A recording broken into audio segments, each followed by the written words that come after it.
It's 6 o'clock on Tuesday, July 10th. I'd like to call this meeting of the Colerain Township Board of Trustees to order. Heather, would you please call the roll? Mr. Insco? Aye. Mr. Rajagopal? Aye. Mr. Unger? Here. Mr. Mills? Yes, sir. I recommend that the board move to go into executive session in accordance with Ohio Revised Code Section 121.22G3 to discuss pending or imminent litigation with the township attorney. Also, in accordance with Ohio Revised Code Section 121.22G8, to consider confidential information relating to specific business strategy and to discuss negotiations with other political subdivisions respecting requests for economic development assistance. And also, in accordance with Ohio Revised Code Section 121.22G4, to discuss collective bargaining sessions with public employees concerning their compensation. I would motion that we would do such a thing. I'll second the motion. It's been motioned and seconded. Is there any discussion? Hearing none, Heather, please call for a vote. Mr. Insco? Aye. Mr. Rajagopal? Aye. Mr. Unger? Aye. The board will go into executive session. We will return prior to 7 o'clock for our regular meeting. I'd like to call this meeting back into session. Heather, would you please call the roll? Mr. Insco? Aye. Mr. Rajagopal? Aye. Mr. Unger? Here. We've returned from executive session. Is there anything to report, Mr. Mills? There is none. Okay. The regular meeting will start, and we're going to take a 5-minute break, and the regular meeting will start in 5 minutes. We've returned from executive session. Thank you. Thank you. I'd like to call this meeting of the Colerain Township Board of Trustees to order. Heather, would you please call the roll? Mr. Insco? Aye. Mr. Rajagopal? Aye. Mr. Unger? Here. I'd ask that you all join me in the Pledge of Allegiance. I pledge allegiance to the flag of the United States of America and to the republic for which it stands, one nation, under God, indivisible, with liberty and justice for all. I'd ask you to remain standing for a moment of meditative silence, and you might consider all the people that have done so much to make this wonderful country of ours such a great place to live, and all the military folks who've given their lives so we can live in the freest country in the world.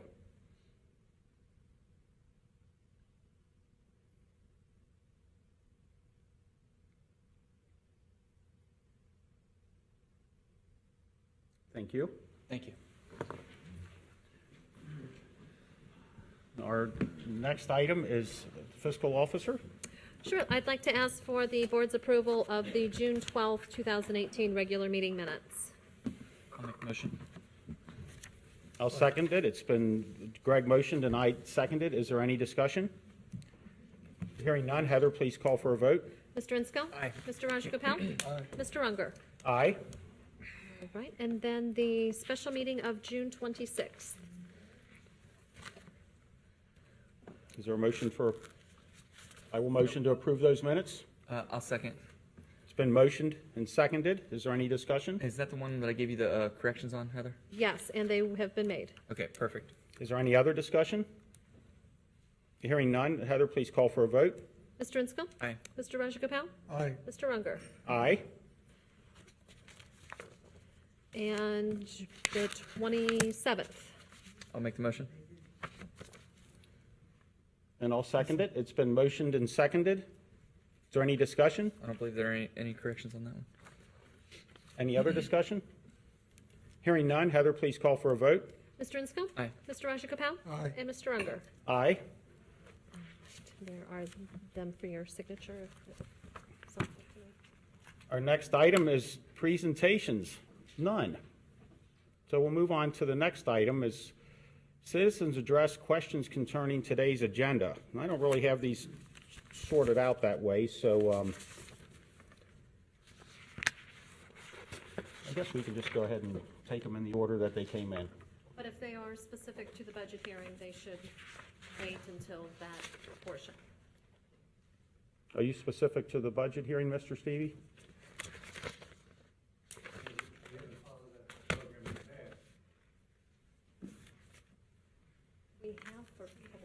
The idea is that we're going to have a public hearing on the 2019 tax budget, and if you would like for your testimony to be included in the public hearing, then that would be the time to talk about the 2019 tax budget.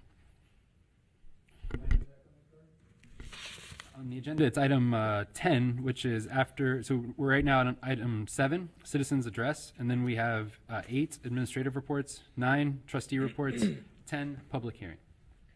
Okay, so if it's not concerning the budget, then we have an opportunity to speak now? About today's agenda, yes, sir.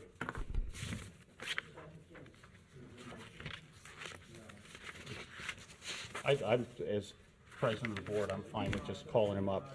Bob, why don't you come on up and speak? That's what we'll do. I mean, it does relate eventually to budget. Good evening, ladies and gentlemen. Pursuant to the Public Records Act of the State of Ohio, at a previous township meeting on May 8th of this year, I made a request for unredacted copies of the legal billing to the Colerain Township by the law director under the terms of the contract for legal services for the months of December 2017, January 2018, March 2018. Unfortunately, in spite of this request, I've only received redacted copies. And the redacted copies of the bills have just a whole lot of black pages like this. Big black patches with no basic information. You can Google analysis of Ohio Supreme Court open record government rulings anytime you want to find a chart of recent decisions regarding open government paperwork. I refer you to the case before the Supreme Court of the State of Ohio of Petrangelo versus City of Avalon Lake, a decision that was reached in 2016. I will give you a copy of that. Thanks, Bob. This is not the whole decision, I've got the whole case as well. Thanks, Bob. Whoever wants a 15-page decision can have it.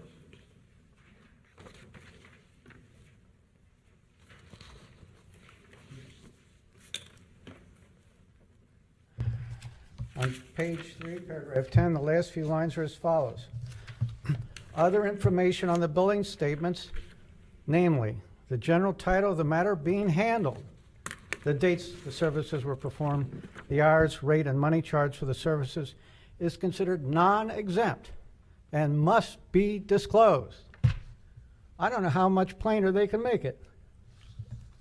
Is that unique to this case, Bob? Please? Is that unique to this case? And for those who don't know, the reason we redact names off of our legal bills is it could be an ongoing legal matter. You can read the whole 15 pages. Thank you. And that's basically all I have to say. I'd like to see this thing, this matter, these things be resolved. As I said before, the contract for the legal department expires December of this year. And I'd like to see a new law firm. Thank you. Thank you, Bob. Thanks, Bob. Our next speaker is Kathy Moore.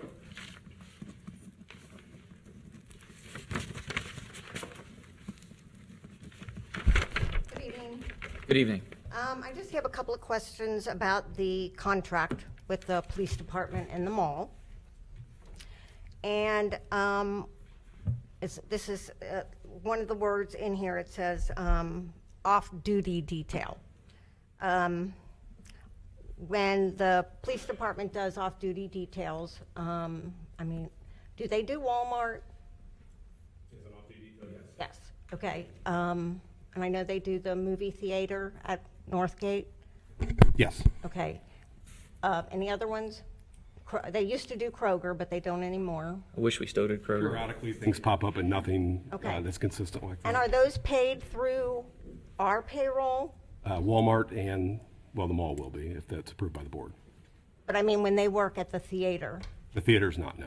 that's not. Okay, my concern here is that this is an off-duty detail.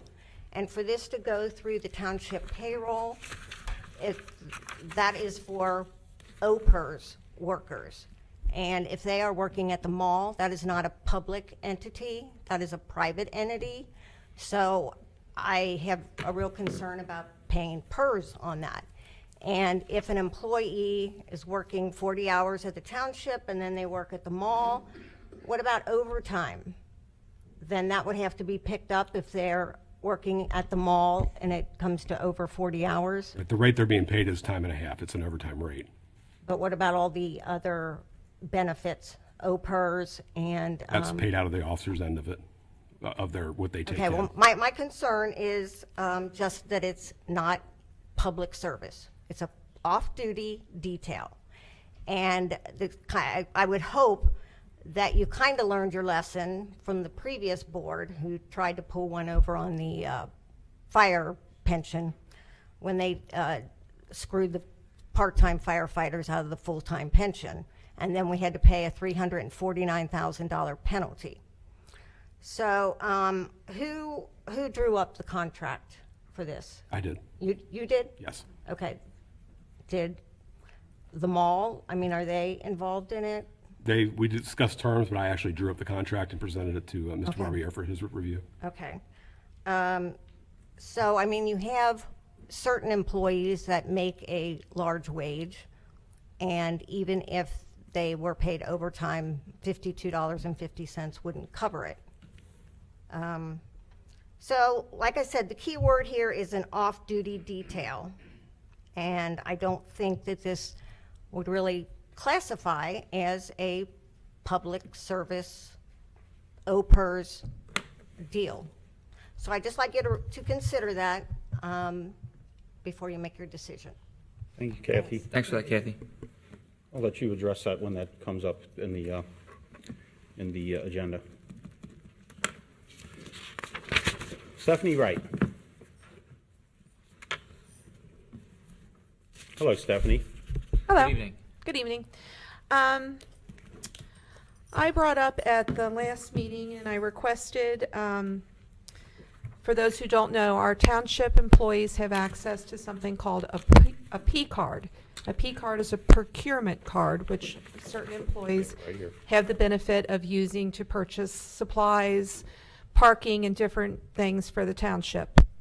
I requested a log of who uses that and what it was used for, and Mr. Mills told me that there is such a log. It's called a PNC credit card sign-out sheet, and on that, I guess whoever takes the card and goes to Walmart to buy Lysol handy wipes takes the card, goes to Walmart, purchases the wipes, comes back, and completes this document that where they went, who used it, what it was for, and the receipt. I received this redacted document, as you can see, it's a page with a bunch of scribbles on it. And through Miss Harlow, she told me that this is the log sheet, and it's used to track P cards. It is signed out and then crossed off once the P card receipt is returned. Once the sheet is full, it is not kept. It holds no administrative value. Well, it does hold administrative value. I request that this not be our standard procedure from now on, perhaps just a line through it or a check, because after reviewing the January P card statements, January, February, March, April, and June, every charge is listed on here of who used the card, and then a receipt should go with it. Well, here's a receipt that's not on the P card, but I can't check it because I can't find it.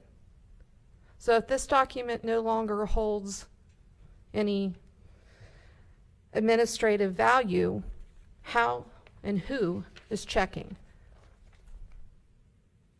Additionally, on the credit card statement for this month, it shows everyone's name, who's used the P card, what they've purchased, the date, the time, where. However, in this one particular portion, there's no name. Whose card is this? Do we know? I think our accounting system needs to be looked at, and I ask that from now on, if someone is using a township credit card, that better records and documentation is presented. Thank you. Thank you. Stephanie, you had asked, It was my understanding you had asked for a copy of the policy also, which I have it. Okay. I gave it to you. I brought one too. Great, thank you. Okay, thank you, Stephanie. Stacy Nahan? Hi, come on up. He does his best. He really does. Monahan, oh, well, your O is definitely a C, so, Hieroglyphics, right? okay, welcome, we're glad you're here. Thank you. I would like to talk to you about a piece of property in Colerain Township that is really causing an issue. I've spoken detail to Chief Denny about it. I live at 8230 Royal Heights. There's a walkway that leads out from Royal Heights neighborhood directly out to West Galbraith. There's been multiple drug deals. I've seen people shooting up. Kids have been beaten up through that walkway. It's really become a problem. And I think it's time that something needs to be done. There's been multiple complaints to the police about it.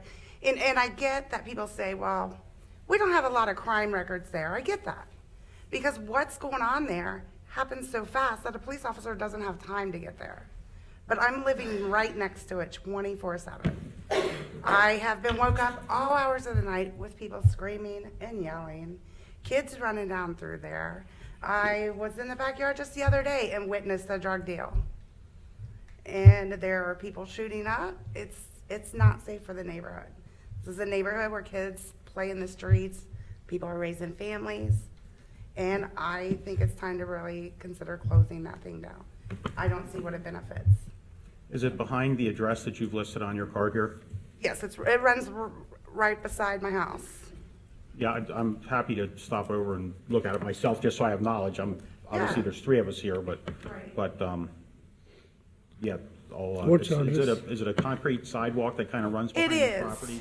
It is, and actually Carrie Davis, who will be speaking today too, took it upon herself to walk through the neighborhood and gather signatures on a petition of people that do want this walkway closed down. Just out of curiosity, how many signatures did you get? The Real Heights says that, I think it went up to like 93% of random people, not people who called me and said, can I come sign it? Just going door to door, 93% of the homes that answered the door signed it. So You need to it's come a to the pretty microphone. Yeah. significant- Yeah, you'll have to- We can't hear Anyway, you. okay, what Carrie said was 93% of the people back there that were approached signed it. and I'm here I am a homeowner. And, Use the microphone a little bit. oh, sorry. Okay, And I'm here for my security. sure, and we want This you piece to of have that property peace is of actually mind. creating a safety hazard. The only feedback I got on that was a gentleman had messaged me that his kids use it as a shortcut from to Struble and Speedway, which I get it. You know, Thank there's you. obviously a purpose for it. Hey, just out of curiosity, do you have cameras on your property? If I can ask that, you have 4 cameras. Perfect. Networking with the neighbors real well. Everybody's keeping an eye on each other. Oh, yeah. Okay, that's good. There's strength in numbers. That's what I always tell people. Strength in numbers, the more the merrier. Just out of curiosity, after you see these drug deals and whatnot, first of all, do you call 321 cops every time? Not every time. Okay, I'll give you a pass this one time, but you got to call them every time because we need a paper trail. You know what I mean? The reality is, like you said, if nobody ever calls, we don't know that there's ever a problem.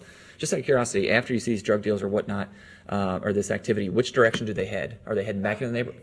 Both ways. Okay, interesting. And actually, I confronted one of the dealers the other night. Oh, please don't do that. Unless you're a sworn-in officer, that's what these guys are for. I appreciate heroes, but Yeah. I don't want anything to happen to you. I know who this person is. He Oh. knows I know him. So I flat out told him not to be doing that in my yard. Okay. I get it's not my property, but Well- it's basically So what do you think would be the best thing to do? close it. How long? Exactly, how, by fence or? Maybe one of the homeowners around there are willing to buy that piece of property, and then they could fence it in.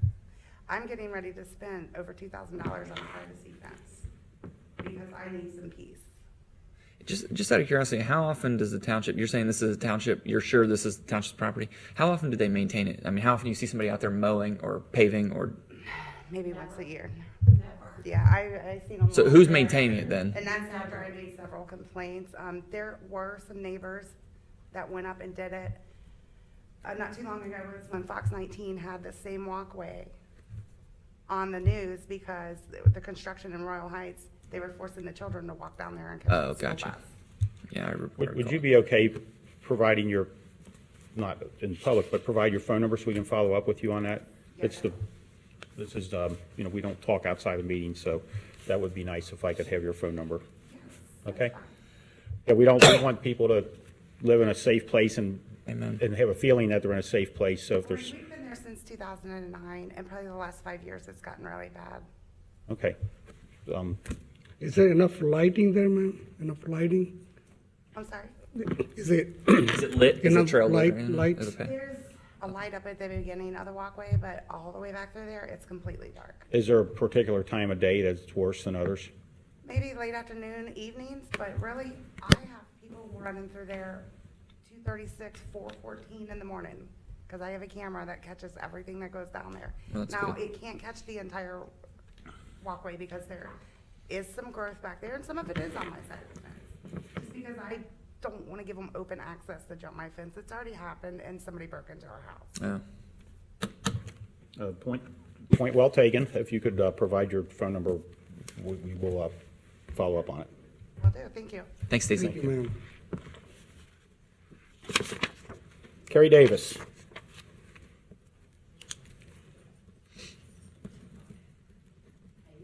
How you doing, Carrie? If you could go ahead and give that to Chief Denny so he has it, you can just approach him and give him your number, please.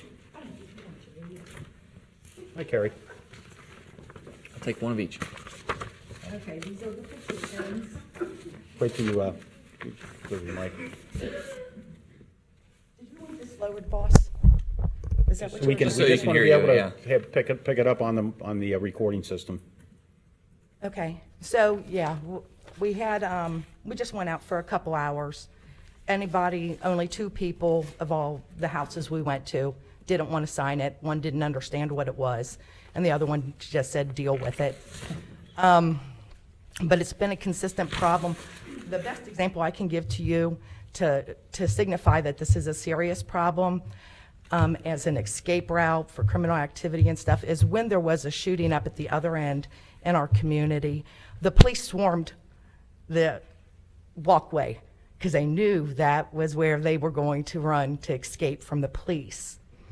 So if the police know it and they're responding to that area when something happens someplace else, that kind of tells you that it's a known hazard to the community. But anyway, so you got your signatures. I don't know if it's possible to put a nice gate up there, a tall gate that can't be climbed over. Luckily, both neighbors on either side of the walkway have fences. Both of them have growth on it to try to prevent people from climbing into their yards like Stacy had happen. So we could possibly put a gate up. Maybe we could experiment with times of day where we can lock it, when the kids aren't going to be going through there for school and stuff, and lock it up at night. I don't know.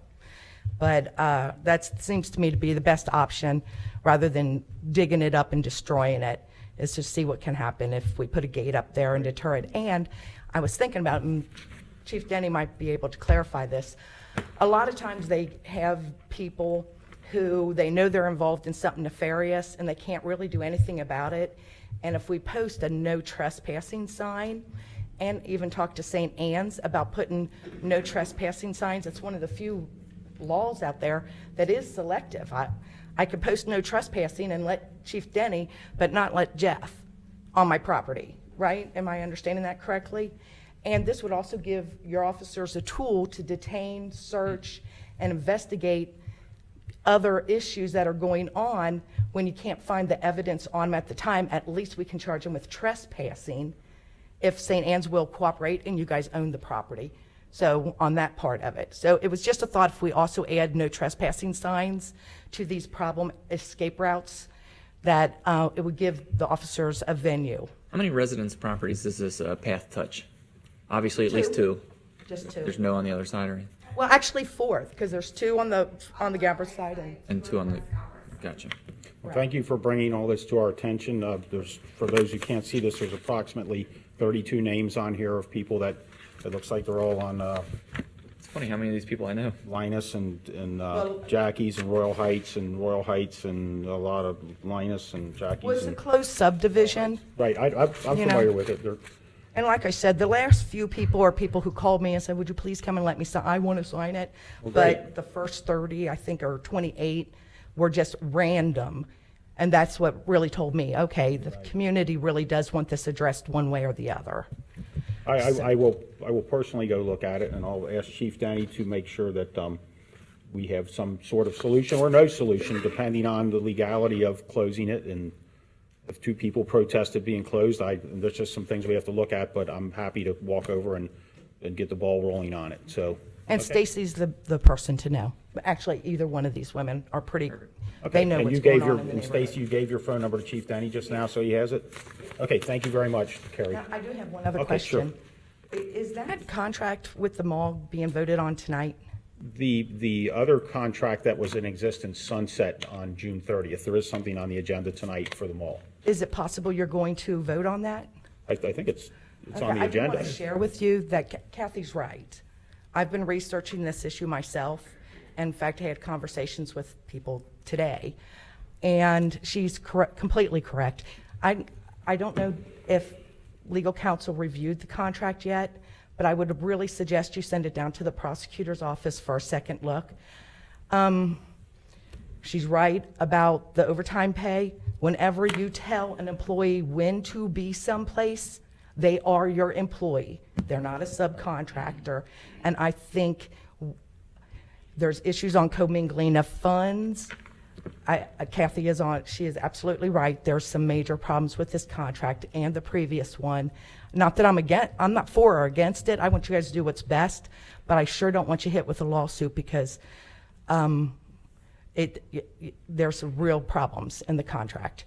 I don't know why if we're going to do a private detail, we don't send them through the organization everybody else goes through. But I think you got some real problems in it, and I really suggest you refer it down to the prosecutor and get a independent evaluation from a second source, because I think it's going to bite you. Thank you. And when that comes up on the agenda, we'll discuss that, if you're billing enough to cover the Opers contribution. I think what was mentioned about the... Not even allowed to do that. I think what happened in the past several years ago was the fire department somehow didn't, way before our time, didn't make the right contributions in the 2012, township. we actually Yeah, they got weren't making Attorney enough. General's opinion on this contract, and the Attorney General of Ohio said it was legal. Okay, and we'll get to that when it comes up on the agenda. The next speaker is Sharon Sliger. Yay. Good evening. Good evening. I'm here about the walkway. As Carrie was talking about, is a 16-year-old kid that's been running around in our neighborhood with a gun. The cops have caught him 4 times, had him in the back of a cop car 4 times, left him go all 4 times. What are you guys going to do when this kid goes to school and starts shooting? Because he hasn't been arrested yet. There's nobody in this township more than our police officers would be more than happy to take him to jail if we had probable cause and the authority to do so. We're not letting people go that have arrestable offenses, I guarantee you that. But when this kid, since the kid hides the gun, we can show you where he hides the gun. And, you know, when he goes to school and starts shooting, it's going to be too late for somebody's kid. That kid's done going to have somebody's life taken or injured. Please do show us where he hides the gun if you know where he hides the gun. If you know where that is, that could Yeah, be that's off of Barthel's. Well, can you... Yeah, please show us. Would you communicate that to the police chief after the... That's a big deal. Also, Do you have that information? The walkway, we've seen the kids run through. My suggestion would be to maybe put a sign on Royal Heights and a sign on Galbraith that says walkway under 24-hour surveillance. And then put up a pole with a camera on it so you guys can actually see what is going on back there. Okay. That's a good idea. That would be my suggestion at first. If it doesn't work, then yeah. We've talked to the police several times about it. I just talked to a lieutenant last week who told me he was going to put more police patrol back in our area. He told me that he was going to have the officers get out, walk the catwalk, and get back in. He told me he was going to put undercovers back there. Well, Friday and Saturday, we did see police cars back there. None of them got out and walked that catwalk. There was actually a Corian police officer back on the catwalk on foot the other day. Oh, okay. Did I catch your next door neighbors to her? Did I catch that, or you're up the street? Up the street. 8299 is my address. Obviously, this is an issue that pretty many people are passionate about, and I will go over there and we'll get something going on it and be able to report back to you on it. So And like I said, they told us they would put more patrol cars back there and walk back through there. Well, she's seen one. I ain't seen any. And it only happened Friday and Saturday. And then nothing. Well, I'll say this: you're not supposed to see our undercover officers. Well, I say this. I sit on my porch all the time. I see everybody. Right, their plate number, and I'll tell you if you got the right one. Yeah, well, the lieutenant told me I'm not allowed to walk up into any strange cars and ask them what they're doing. 'Cause Yeah, see, there you go. My habit. That's my habit. I'll ask them, what are you doing back here? Why are you here? Who are you saying? He did ask me not to walk up. There's a legal way to address it. Obviously, we don't want to close something that's under some covenant to keep it open, but thank you for bringing it to our attention. We'll certainly see what can legally be done about it. Okay, and I think if we start with the signs before, we go with the fences, Sure. maybe it'll help deter somebody. We'll communicate to thank you very much. Lori McMullen and Laura Dakin. You've got two of them on the same card. Lori and Laura. Oh, you fell asleep back there. Uh-oh. She's bringing the cavalry down.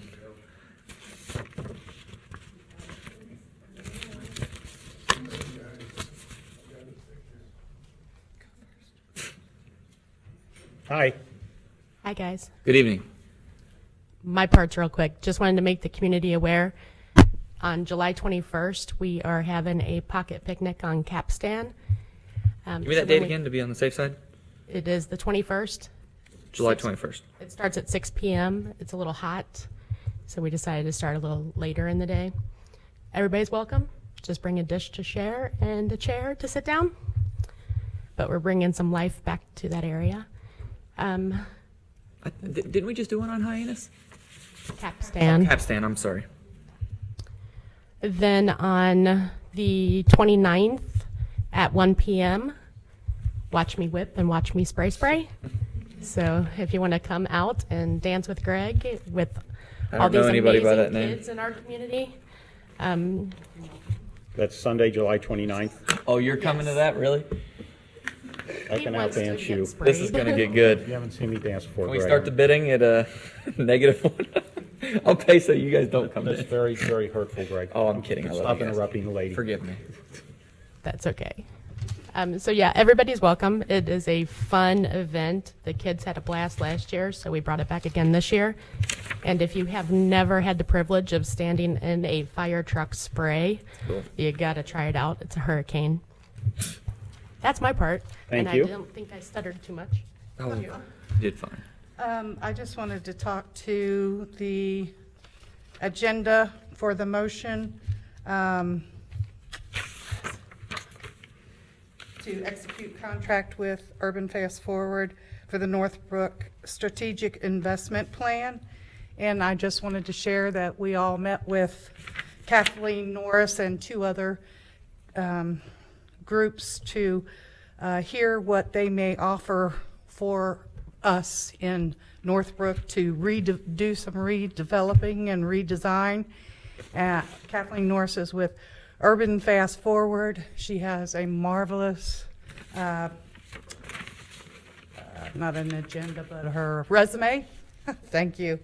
And she is just, her and John, I believe his name is, were absolutely wonderful with the ideas that they brought to the table. They worked with Over the Rhine. They've worked in Australia. They've done all kinds of different types of plans. And we are really looking forward to working with them to see what we can put together, and look forward to working hopefully with some developers, et cetera, and trying to find funding for that and so on and so on. But it's very important that we try to look at the east side of Colerain and do some redesigning, and we're really looking forward to it. And I just wanted to share that. Thank you for all your efforts that you put in over there. We really appreciate it. Thank you. And by the way, the fireworks were amazing. Great job, everybody. Thank you. I'd be remiss if I didn't thank the Summer Events Committee for all their hard work on that, because they do a phenomenal job. Rich McVeigh.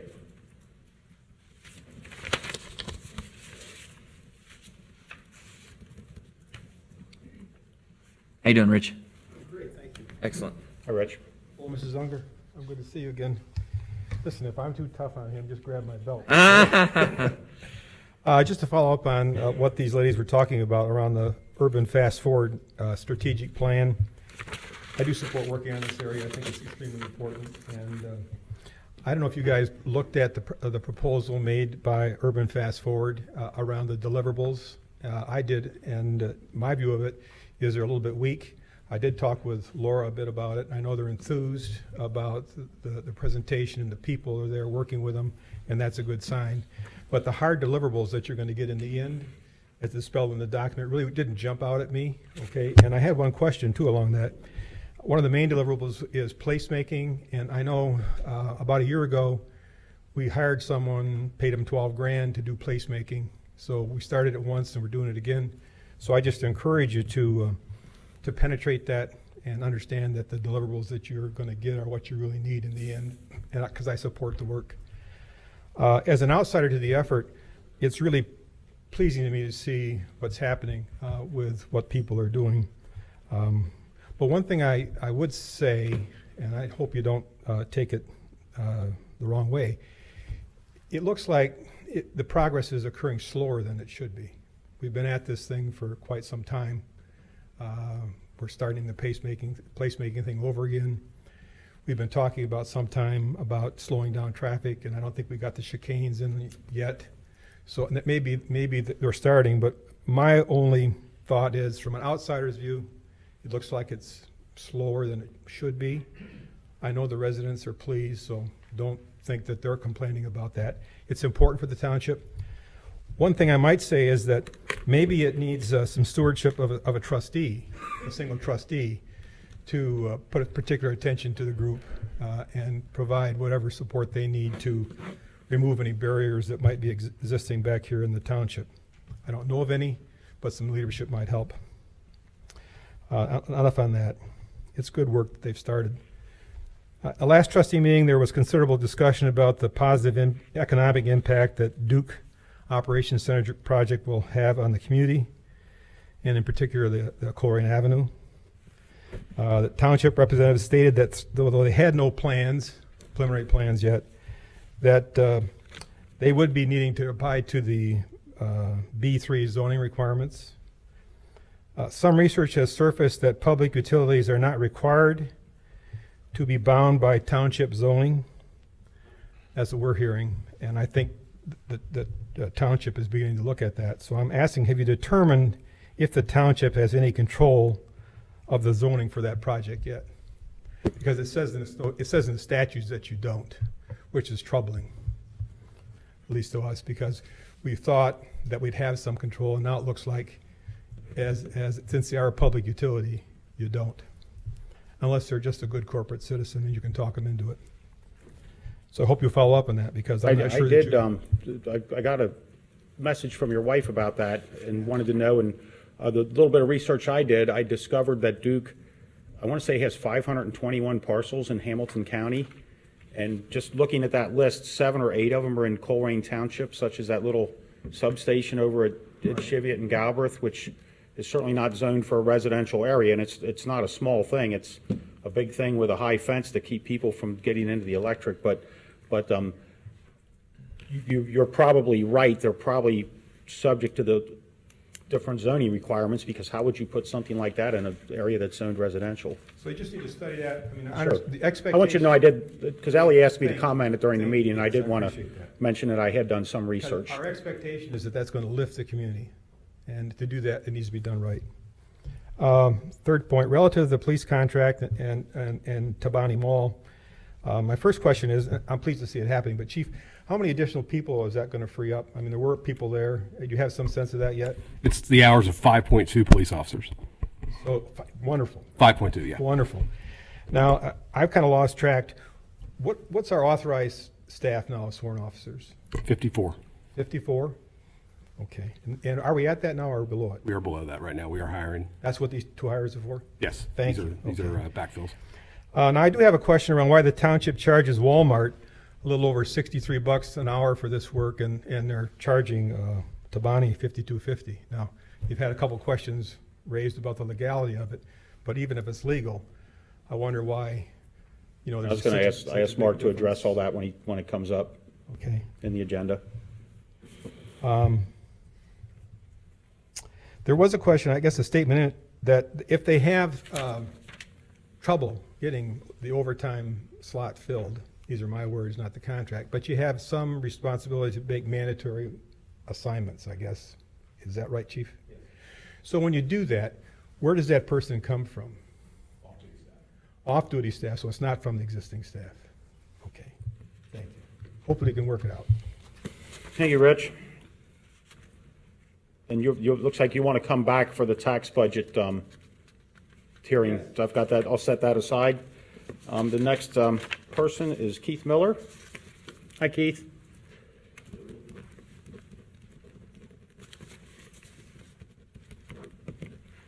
How you doing, Keith? Good evening. I don't even know where to start. Let's start with something I know about. We was talking about the police and Northgate Mall and all that. My dad was part of something called City of Cincinnati Private Police Association. You said your dad was? My dad was Sorry, part I of didn't catch the Private Police Association of the City of Cincinnati, which means there was there was regular cops that went home and changed their uniform because there's no different patches was all, but so when they was when they was working these special duties, they'd wear different uniforms and not their uniform they wore all day. So when they went, like the Gardens, my dad worked the Gardens and the Bengal games and the Reds games, stuff like that. Which was really nice for me, but but it's not what I just want to touch on that, just because that way it is separated. Then, the sheriff does it too. They got their special sheriffs, which are usually like jailers and stuff like that. If I'm not mistaken, a lot of them are jailers because I know a few of them friends of my sons. But again, they're special duty. They're not, they're not even paid through the sheriff's office. They're paid through whoever that is actually, which I don't know who actually runs that. But it's not the sheriff's office. The checks don't come out of the sheriff's office, which apparently when you guys talk, these checks are coming out of this building to pay for Northgate Mall security. Is that correct? Yes and no, and I think we're going to talk about that a little bit when it comes up on the agenda, and I'll be able to answer your question. That should be a separate duty, maybe a different uniform and patches on uniforms when you do special duty stuff and not charge, they were really not Colerain Township there,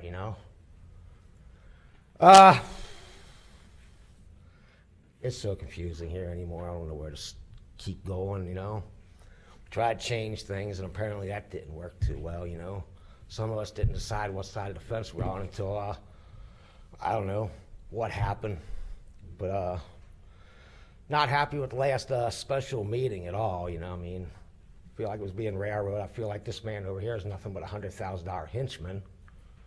I mean, come on, we're paying this guy to strong-arm businesses and going the other way, to force them to take stuff they didn't even want, and for what reason I can't figure out. But I got a question here. How about Hughes Road? Wasn't Rumpke supposed to pay for Hughes Road once it actually shut? Yeah, actually, we are have we received our first check on that? Already paying? Because it was vacated. They're paid in arrears every quarter. So, Perfect. yeah. What's interesting about that is I drove down there. There's still a street that's accessible off of Hughes, and I thought, well, wait a minute, how are they getting there? They vacated it past that. I don't know about how far past that, but that was interesting to me. I didn't realize that. Well, to answer your question, we are. I shouldn't be down there. So can I still drive down there? I mean, You should not be driving down there. No, at this point. They should have barricades up. I would. There's a sign. There's a sign that says it's not open. That's a barricade. Okay. Yeah. So I'm just curious whether Rumpke was making his payments. Yeah, I'm assuming they are. We haven't received one yet because they pay at the end of every quarter for the previous 3 months. Gotcha. And Okay, so it's, we expect to be receiving, the payment should start. Very grateful. Thank you, Keith. Thanks, Keith. Larry, Shad? How you doing, Larry? Good evening. I'm not here to complain about anything or ask any questions. I'm here to present you with a historic project that I have proposed for Heritage Park.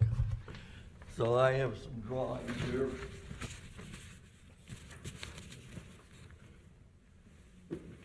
Thank you. Thank you.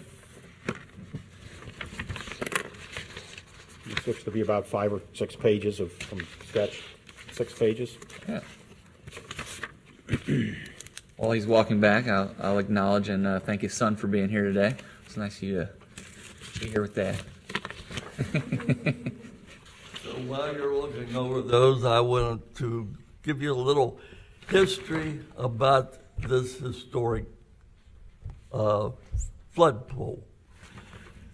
It started with me about 15 years ago when the Heritage Park was still the Wilhelm Farm.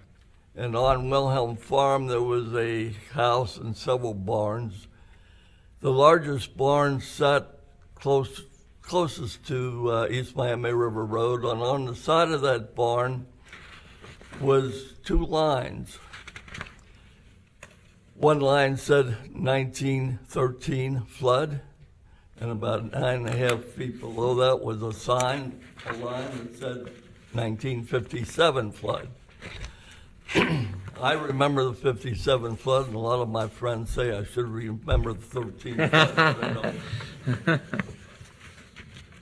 And on each one of those lines was a plaque in the shape of the state of Ohio. And I thought, when I passed it over the years, I thought that's got to be something important or maybe official. Well, when the Wilhelm Farm, when the township bought Wilhelm Farm for the park, the first thing that disappeared were those 2 plaques, and I've never been able to figure out what happened to the 2 plaques. But the lines were still there. And I said to the president of the Historical Society at the time, I said, I ought to record those 2 lines as elevations before somebody burns the barn down. And I know what happens when vacant property in far out places like that, things happen. So he said he'd help me, and I recorded those 2 elevations. And a month or so later, somebody burned the barn down. So I was the only one that had this information for several years. And after the park was built, and I had made friends with our new park administrator, Kevin, and I talked to him about what I might do with these elevations that I saved. And he and I talked, and I gave him several ideas, and he rejected several ideas. And so I worked on it a while, and then what happened is Kevin left. So that put me in limbo for several years, or a couple of years. You must have beat him really hard that you chased him away. Yeah. And then he came back, and I started getting interested again, and I thought, I'm going to have to do something with this information I have before I get too old to do anything with it. So because I was the only one with the information, I did share it with a couple people that knows what these elevations mean. So I'm not the only one that has it.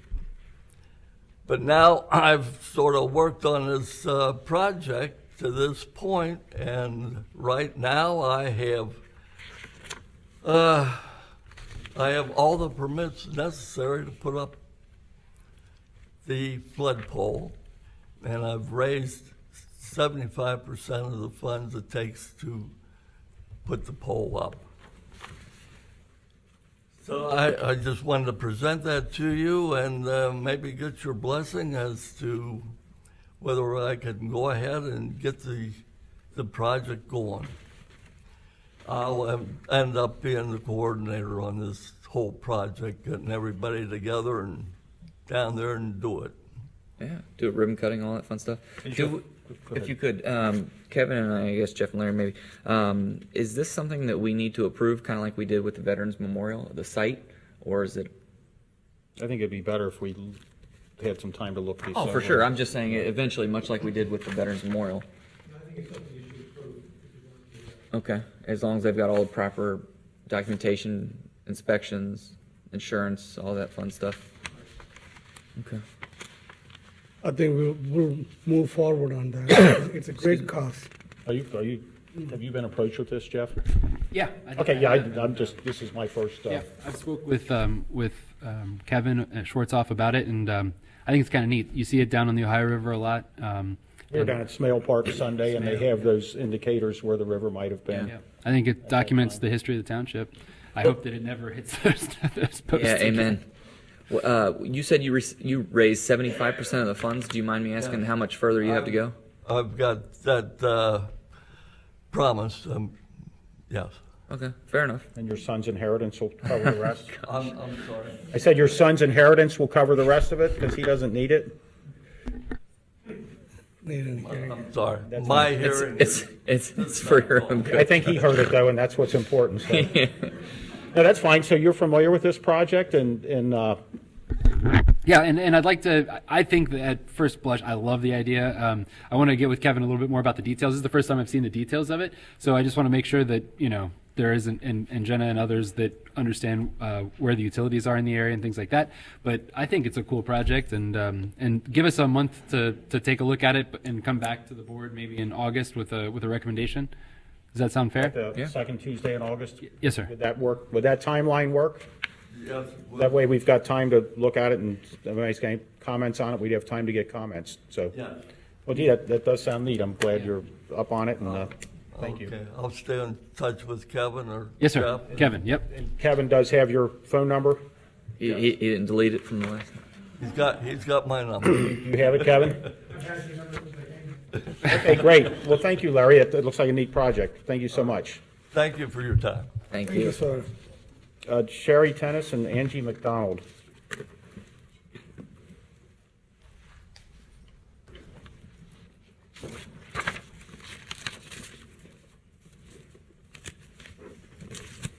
How you guys doing? So my name's Sherry Tennis. This is Angie McDonald. We work at 4C for Children. Thank you for allowing us to speak with you all tonight. And what we're speaking about is childcare in Colerain Township. I have notes so I don't forget anything. At 4C for Children, our mission is to support and educate the adults who care for young children in homes, in childcare centers and preschool programs, and in family childcare homes. We at 4C serve as a hub of information on the needs of families and children, and we advocate for public support for quality early education and care for all children at the local, state, and national level. We partner with parents, child care providers, government, employers, churches, and communities to make child care more affordable and higher quality. We are a public trust, accountable to donors, taxpayers, funders, and customers for providing the highest quality service and cost-effective manner. That's who we are, but why is what we do so important? A question for you is, did you all know that 90% of the brain development happens before the age of 5? I did know That's before they go into kindergarten. So we have this big opportunity of infants through age 5 that we need to be providing quality care for. All children in Colerain Township, Ohio, everywhere, deserve a safe, nurturing, and stimulating environment to foster that brain development. In order to help improve the quality of care for all children, Ohio has a deadline that's quickly approaching that we need to get on board with. All infants, toddlers, preschool, school-age child care programs, anyone who receives publicly funded child care must be quality rated by June 30th of 2020, which is less than 2 years. We're feeling the pressure. This means that programs receiving public funds must participate in something called Step Up to Quality. And I'm not sure if any of you are aware of that. Step Up to Quality is Ohio's tiered quality and rating and improvement system. Programs can earn a 1, a 2, a 3, a 4, or a 5-star rating by meeting Ohio's quality program standards. So centers that you see in Ohio that are Step Up to Quality rated, they have highly trained teachers, they offer school readiness skills, they have a commitment to continuous improvement, and they focus on family engagement. 4C for Children has been assisting programs on a county basis to stress the impact of this upcoming deadline. We're now trying to narrow it down to the township level. Angie will speak more about how this deadline is really going to impact Corian Township. Since Corian Township is the second largest township in Ohio by population and the largest township by miles, we thought this would be a great place to kind of pilot this program that we're trying to put together to get programs rated quickly. We've been busy supporting programs to get their quality rating. You may have noticed in Colerain Township, their step up to quality banners that centers are putting on the side of their building or the front of their building that says they're star rated. Hopefully you'll see a lot more in the near future. Angie's going to talk more about specific numbers and how they are going to affect Colerain Township. Thank you. So just a little bit of history. Back in 2012, Ohio received the Early Learning Challenge Grant, which really challenged providers to say, you know what, this first 5 years of life is super important. And the star rating system was actually born back in 2005, a pilot right here in Hamilton County. We've cheerleaded it and championed it for quite some time. What I have learned through my research is that there are 67 small businesses in Colerain Township that operate as childcare, either as centers or family childcare homes. There are actually 39 small family childcare provider homes. That means they can serve up to 6 children legally in their home. They are licensed and regulated by the state of Ohio and the county of Hamilton. Of those 39 small family childcare homes, only 5 are star rated. That means there will be 34 businesses who will have to rethink their ability to operate in about 18 months. Because if they are no longer able to receive that child care subsidy, they will no longer have customers to serve. And we are here today to offer an opportunity, a free service to the businesses in this township to say, we're here and we would just really appreciate your helping us get the word out, because it seems like people keep telling us 2020, that's forever away. Well, as my calendar looks, we're less than 2 years now, and just knowing how state governments work and the rating process happens, what I know is that really in 18 months we need to have providers ready. Step Up to Quality is a process of paperwork and also a process of quality experiences in the classroom. So if you think about a business, you've got the business operations that have to happen well, and then you also need the teaching side of things to be happening in the classroom well. 4C for Children is a free service to all child care providers. We are the local resource and referral agency in Southwest Ohio, and we serve 5 counties: Hamilton, Warren, Butler, Claremont, and Clinton. But as Sherry mentioned, we're trying to break that down into more sizable bunches because we have 1,409 providers in our 5-county region that we have to make sure achieve that rating and also have the ability to keep their doors open for our families. As I mentioned earlier, there are 67 small businesses in Colerain Township, and we'd really like to be able to work with more of them. But to do that, what we have learned is that providers can't always get out of their centers in a timely fashion and make the drive to Norwood, where our offices are located. So where we would ask for some of your support is by helping us locate space that we could use to help bring providers together right in this community so that we could bring our services directly to them so they don't have to drive very far. So you'll notice that I handed each of you a folder. I just want to give you a quick picture of what's inside of it. When you open the folder, on the left-hand pocket, you will see 2 brochures. One brochure is about Step Up to Quality. One brochure is about 4C for Children and the services that we provide. There are 2 flyers behind that. One flyer talks about the services we provide for child care centers. The other flyer talks about the services we provide for those small family child care homes. They are all free. Everything we do at 4C is free with coaching out in the field. On the right-hand side of the folder, you will notice the first thing you'll see is a case study. It's very specific to Colerain Township. It mentions some of those demographics that I talked about, with 67 providers being in this area.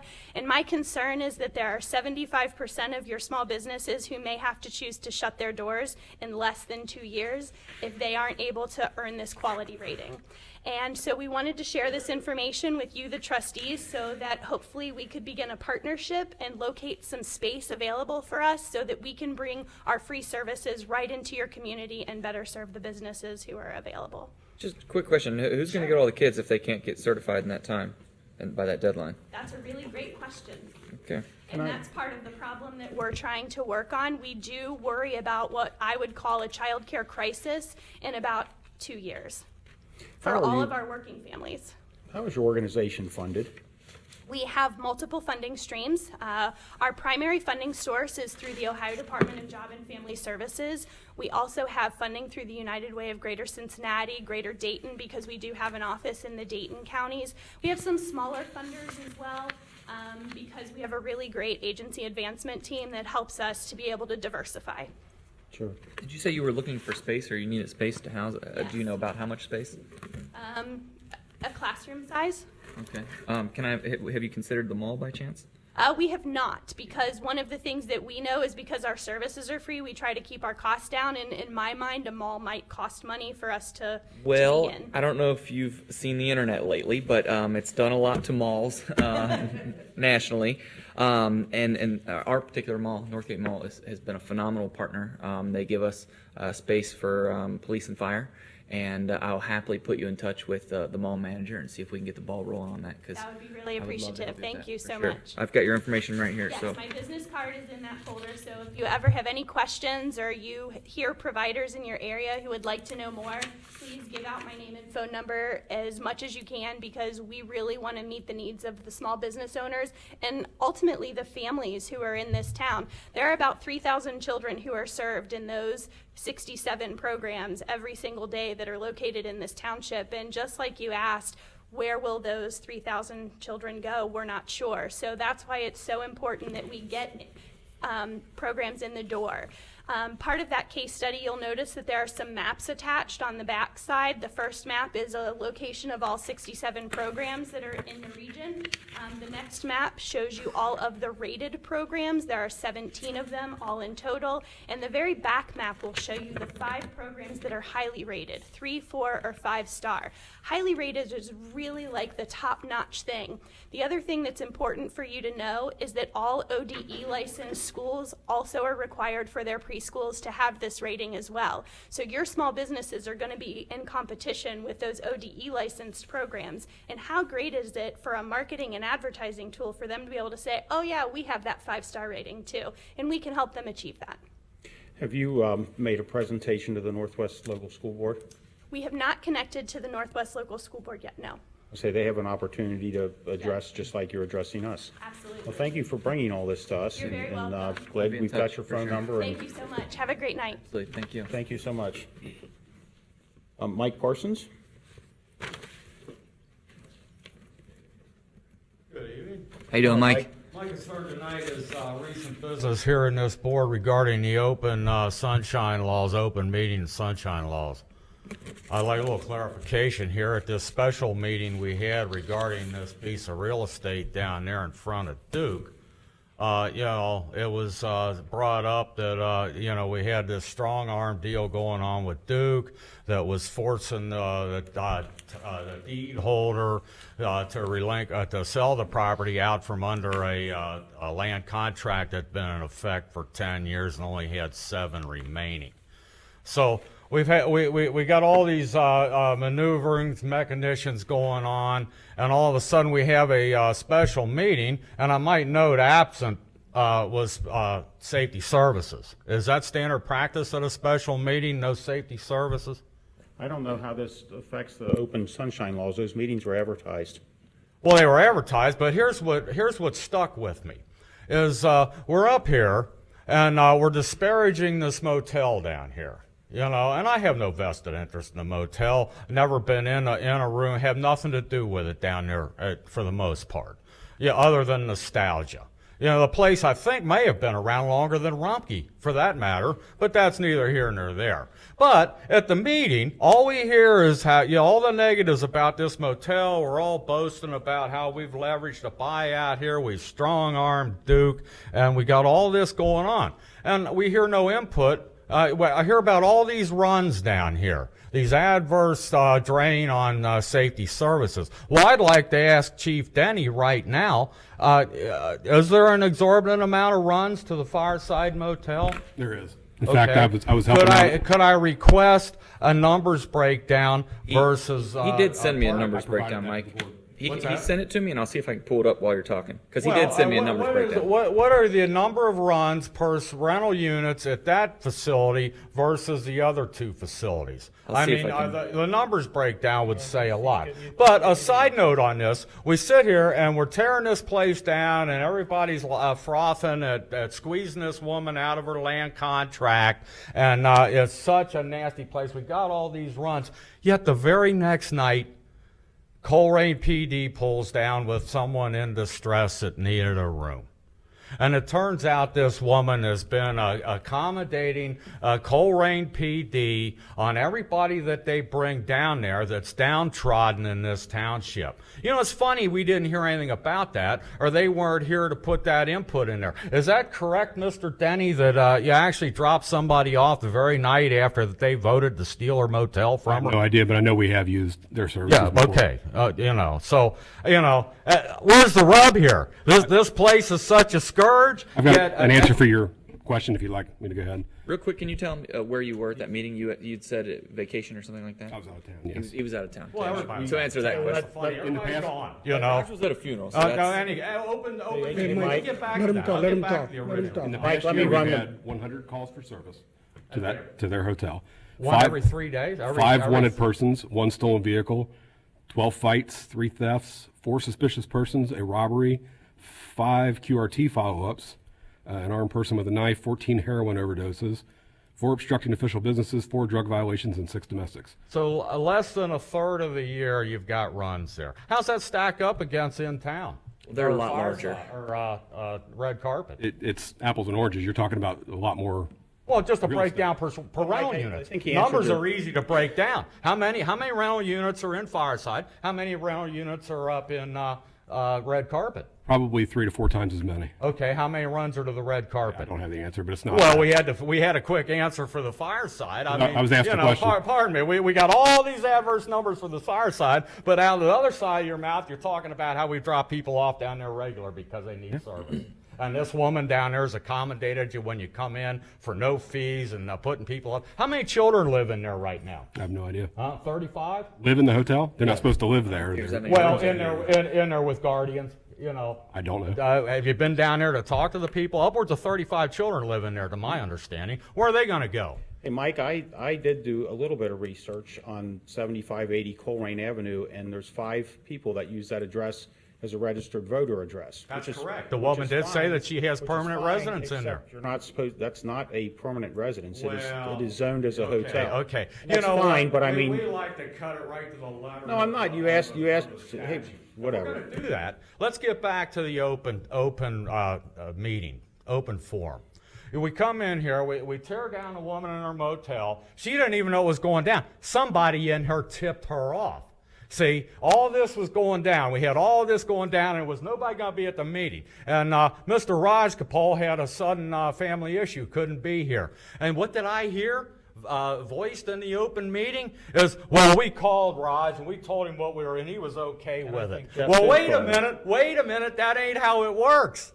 All of a sudden, you know, we call, this is what we're going to vote on, and he's okay with it. Yet we haven't even had the public meeting for the woman that's paid 10 years on a 17-year land contract note, yet everyone around here is gloating about, I hope she has a good land contract. Well, you know what? If you were unaware of that, how could you be so boastful about, assured that she doesn't have a good land contract? I would say Based most on of this it- guy's advice, Hey, Mike. I wouldn't have him write me a will. Hey, Mike, most of the bad things that have been said about the hotel have come from you, just so you know.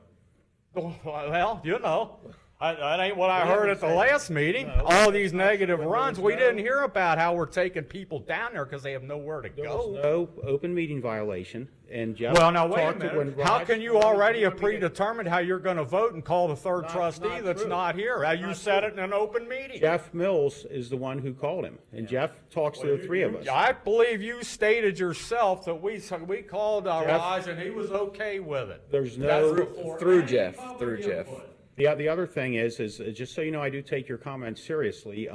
The township every year is audited, and we are in the middle of an audit.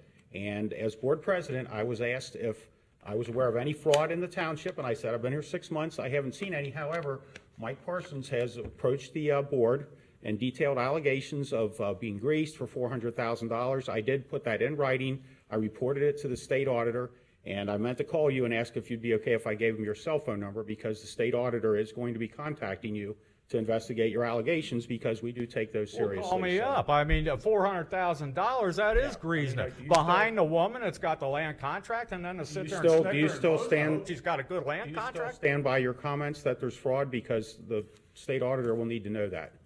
Well, here's what I think.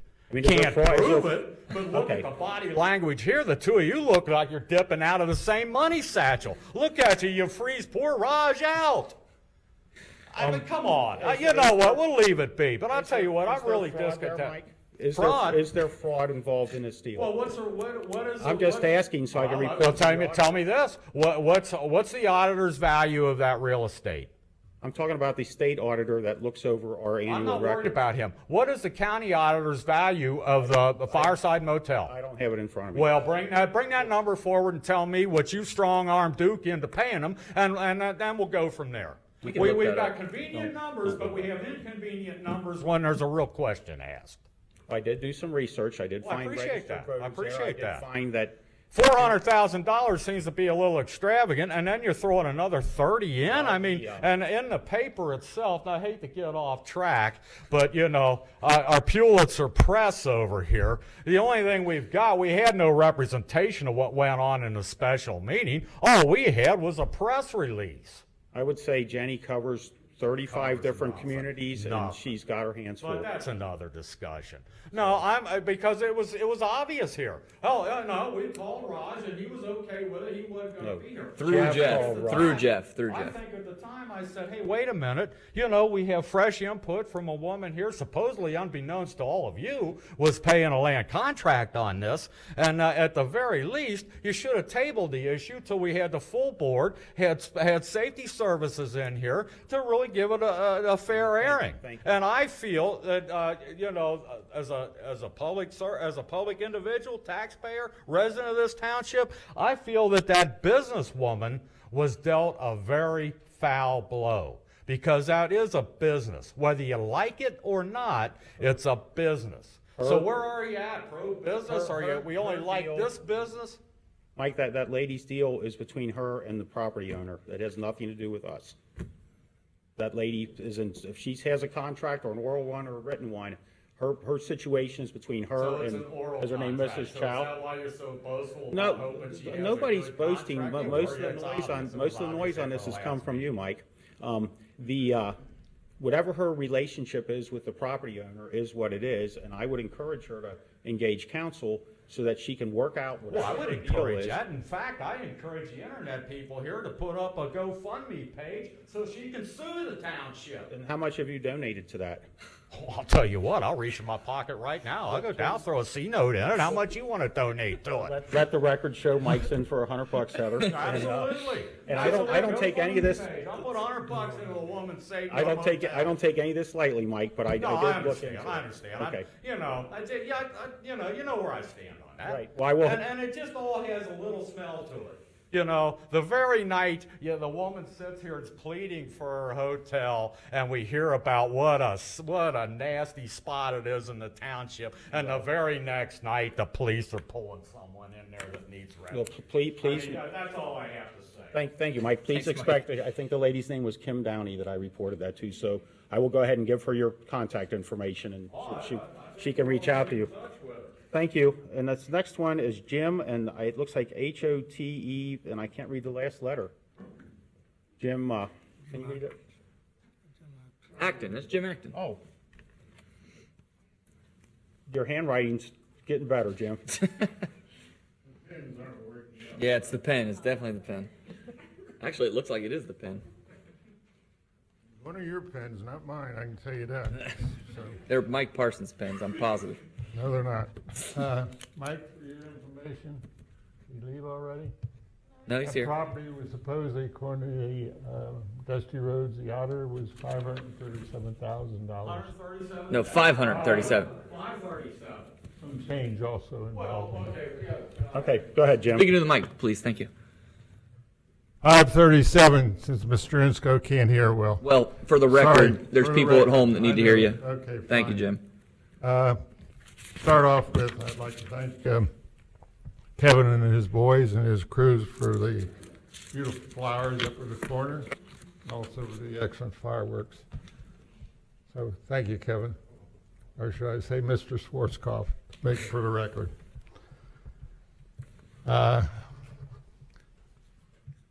Since we're getting off the agenda so much here, I want to try to get back on it for a second here. But can somebody explain to me the physical office report, item number 12, what the OPERS for Township Administrator is? How does it work and why do we need it? OPERS stands for Ohio Public Employees Retirement System. Okay. And they suggested that, well, and when they make a suggestion, it's not really a suggestion, right? They made a suggestion that we pass this resolution to comply with our contractual obligations. It replaces a previous resolution. And this is for the payment of the required contribution for our township administrator. So we're giving Mr. Mills a free ride for benefits? I think this was originally passed in 2007, was it? Well, by Trustees Ritter and Fiedleday and Corman. That sounds right. And it just to keep us in line with IRS policy. And I Opers think- policy. And Opers policy. I think you had an explanation for it, Jeff. Yeah, actually, Mr. Unger, I can speak to that. So I'm just curious, what is it? That's what it is. It's so we're in compliance with Opers policy. Absolutely. So in 2007, the township passed a resolution naming an individual for said pickup, and by statute, that is not allowed. It has to be by a title. And currently, Mr. Mills, which his contract was authorized in April, allows him to have that pickup. So this resolution will allow Opers to be in compliance with IRS. The township has statutorily been in compliance and have been filing everything as we need to. Opers did contact the township in 2011 to have that corrected, and it was never corrected then. Okay, Miss Emily, can you explain what OPER is? It's Because I have no the idea. pension board. Please? The pension board, the state retirement system. Okay. So Mr. government Mills. employees, yes, are. Mr. Mills' pension Is- is extended another 20, 25, 10, 5, 6%? No. No, so as employees, we have a contribution for government employees that we ourselves have to pay 10%, and the township also pays 14%. So this allows for the township to pay Mr. Mills' employee portion into his retirement contribution. There's a 14% increase into his retirement.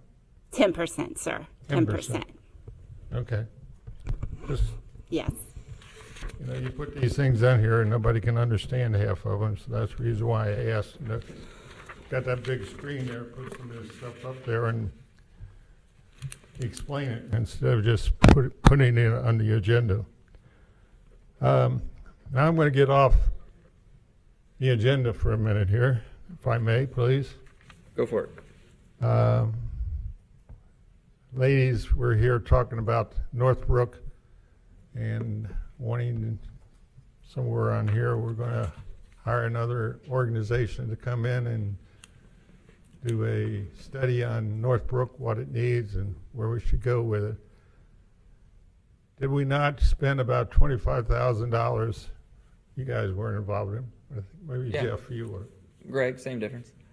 What happened to that report? That's been used, right? They've already gone through that grant money. Is that what you're referring to? The previous No, grant? I'm talking about the report that said that Compton and, Pippin and Compton, the gas station that was there, there's now a junk yard, Northbrook Shopping Center, corner of Colerain and Compton. Where's that report at, and why aren't we using that report? That was the. There was a name for it, and I don't remember it. Okay, so Northbrook in recent past has been the beneficiary of a placemaking as an economic development tool project, right? And so as a result of that, the core group of the Northbrook, Greater Northbrook, were trained on how to develop an ongoing series of events to demonstrate that there is demand that can be assembled in that neighborhood at the Northbrook Shopping Center, and in an effort to show potential tenants that they should locate their business there, right? So there's this economic development theory called placemaking that has worked in other places, and we were and will continue to use that tool. It's not an overnight kind of thing. So that contract has the work products have been produced and it's done. And so now this next stage is it's called a strategic investment plan, and where we the neighborhood gets together and imagines what their neighborhood could be in with the guidance of a professional, real estate professional that has some knowledge of the market. And so at the end of that, they're going to develop a strategic investment plan for how best to redevelop that neighborhood. And this money is coming out of the general fund to pay for this, or is it? It is not. It is 100% grant funded. Okay, good. I'm glad to hear that. Okay. I am to please, Mr. Acton.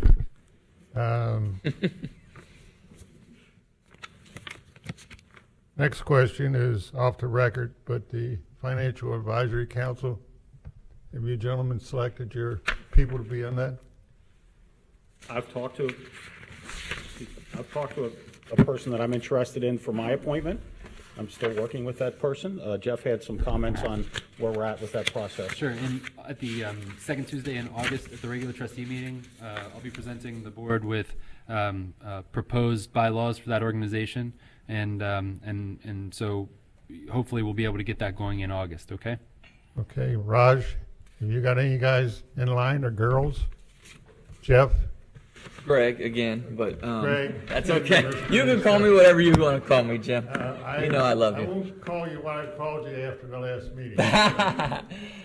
He called me beautiful, for the record. Raj, But have you got two I do. candidates? I do have someone in mind, personally. Go ahead, Jeff. Do you have two candidates to put on this Financial Advisory Council so that they can guide? Actually, I didn't see the list yet. Ain't no list. It's your decision to make and suggest. I have some somebody. people in my mind.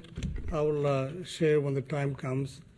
Picking In people up. August, you gentlemen will have a committee together because this has been going on for It'll be a 8 months now. good It's- committee. Hopefully, We need them. Yes. Thank you. Thank you. Thank you. I'm kind of scribbling down here.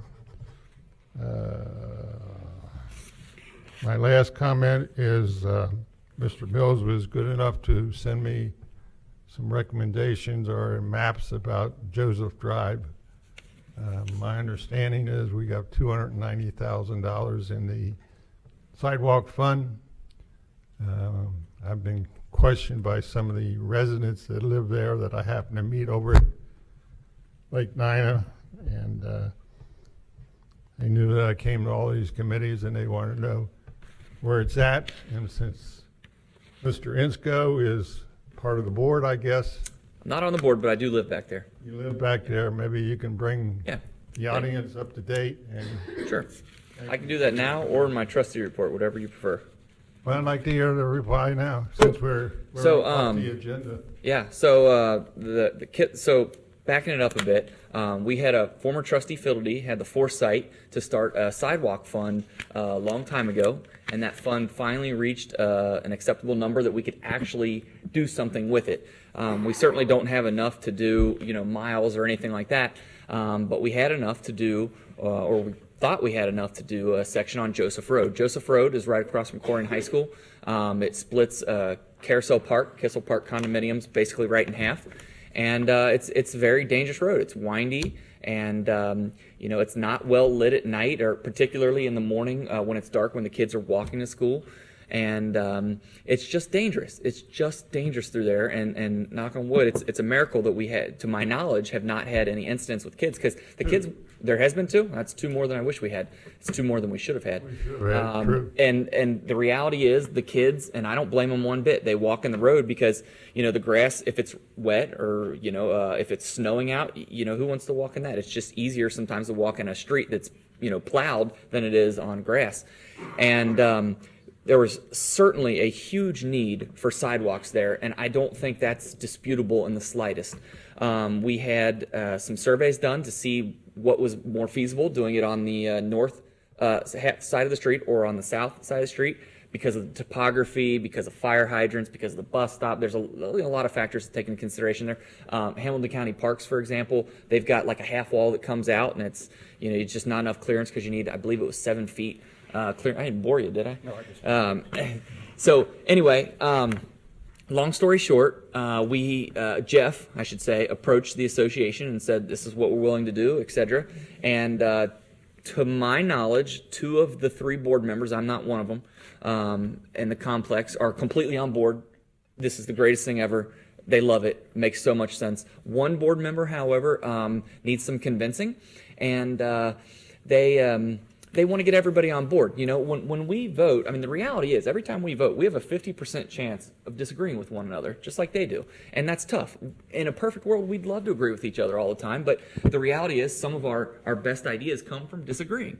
Disagreeing is healthy as long as there's respect there. And these guys, off the record, are amazing. They listen. They're not cynical. I love them. Whole nother story. So the board at Carousel Park, Kissel Park, they've got 1 member that's a little bit on the fence. And so they held a vote. They passed out a flyer on each of our doors and had everybody fill it out and say, are you for it or against it? Why not? You can be anonymous if you want it. And a lot of them came back that they were against them. It's an older community. It's a very conservative community. And I appreciate their concerns. There's a bigger picture there, though, that it's easy.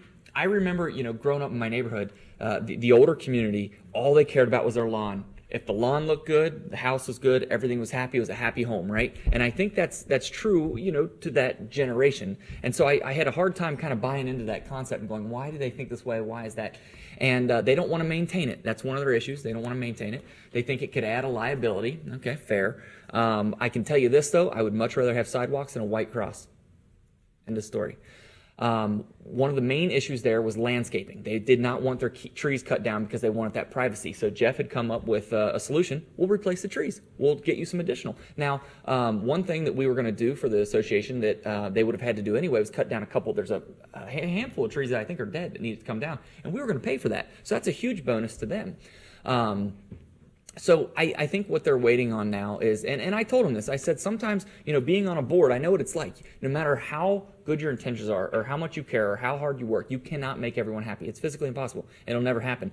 And sometimes with a decision like that, rather than pulling the Band-Aid off real slow, you just got to rip it off and do it. And you know what? At the end of the day, as long as you follow your heart and you know in your heart you're doing what's right, that's what you have to base your decision on. And they're going through that right now. They're going through the trials and tribulations of making that right. So the latest I heard, which was as of, I believe, yesterday, actually, I had emailed them, what's the status? And they said that to appease that other board member, they would like, and I don't even know if Jeff knows this yet, they would like something in writing saying approximately how many trees we're going to be replacing for privacy, how many we're cutting down, and that was their biggest concern. So, well, from what Mr. Mills has sent me, it's going to be on the south side. Yes. And I understand there's, and this is not my count, there's going to be 10 to 12 trees removed. Yeah, at least I would say, yeah. Okay, once you get past Kissel's Park, I'll call it, and you get down to where the trucks and all are parked, there's going to be sidewalks there.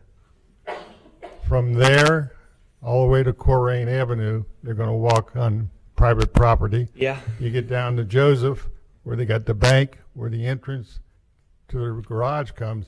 There's no sidewalks there. So what are we accomplishing? Just to clarify, once you get past Kissel Park, and I've observed this myself, the vast majority of those kids, I would say, let me not say vast majority, I would say at least half those kids get picked up in that lot right there, the post office lot. So they're not going to be walking through the rest of the way.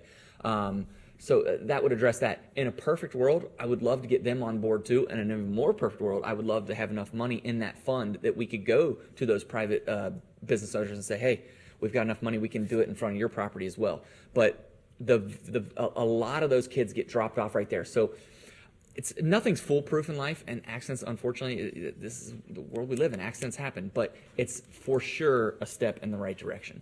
But the money was for Cheviot to Colerain Avenue. No. Cheviot to the end where the post office begins, basically.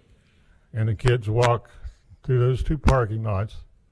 What about the kids that go down the corner there and go across the street back into the subdivisions down there? Is that the other 50% we don't worry about? I don't know where you're talking, to be honest with you. Once you cross Joseph Drive, okay, you go across Colerain. Okay. Some of the kids head north to go up to the condominiums up there by. There's sidewalks on both sides of Corian Avenue there. Right, but there's no sidewalk from Home Depot to Corian Avenue. No. Why? But it is paved. Well, private business owner again. I'm not the county, and again, to be clear, kids go back out in the streets like they're doing now. Well, I sure hope they don't. Well, Most of them, it's most the of only them, way to get by there. most of them are going to get picked up. The ones that don't, they at least have the option to walk in a parking lot versus on the road. Whereas right now, you don't even have that option. And again, this is a county road. This is not something the township would typically get involved in. We had a trustee who unfortunately isn't here. I thank him again, Trustee Fiddledy, who had the foresight to do it. And I told him, I said, if we ever get to the finish line here, I said I want him at the ribbon cutting because it wouldn't be happening without him. So, Bernie's asking the same questions as he asked me, and I'm asking you tonight. Yeah. Why isn't it all the way to Colerain Avenue? Money, just money. There's just not enough money. $290,000. We were told originally when this thing was put together by Mr. Birkenhauer. Oh, really? That's what his goal was? $172,000 and some odd change. Maybe concrete went up in price then, because I don't know. If we had enough money to do it, I'm all about it. Idea. I mean, I would love why? it. I would love it. If we have enough money to do that, I'm all about it. I'll ask Greg to report back at our next meeting the status of it. So, Okay. for sure. Thank you. Thank you. Also ask, Mr. Mills, I'll ask you, are the sidewalks going to be the same size as we have on Pool Road right now? I thought they were 7 foot. It's a county road, and the county has design standards for sidewalks. That 4 inches.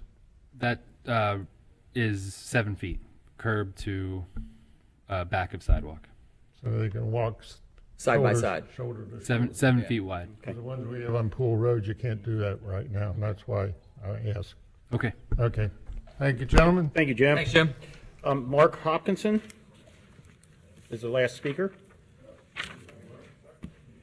How you doing, Mark? What you got for me?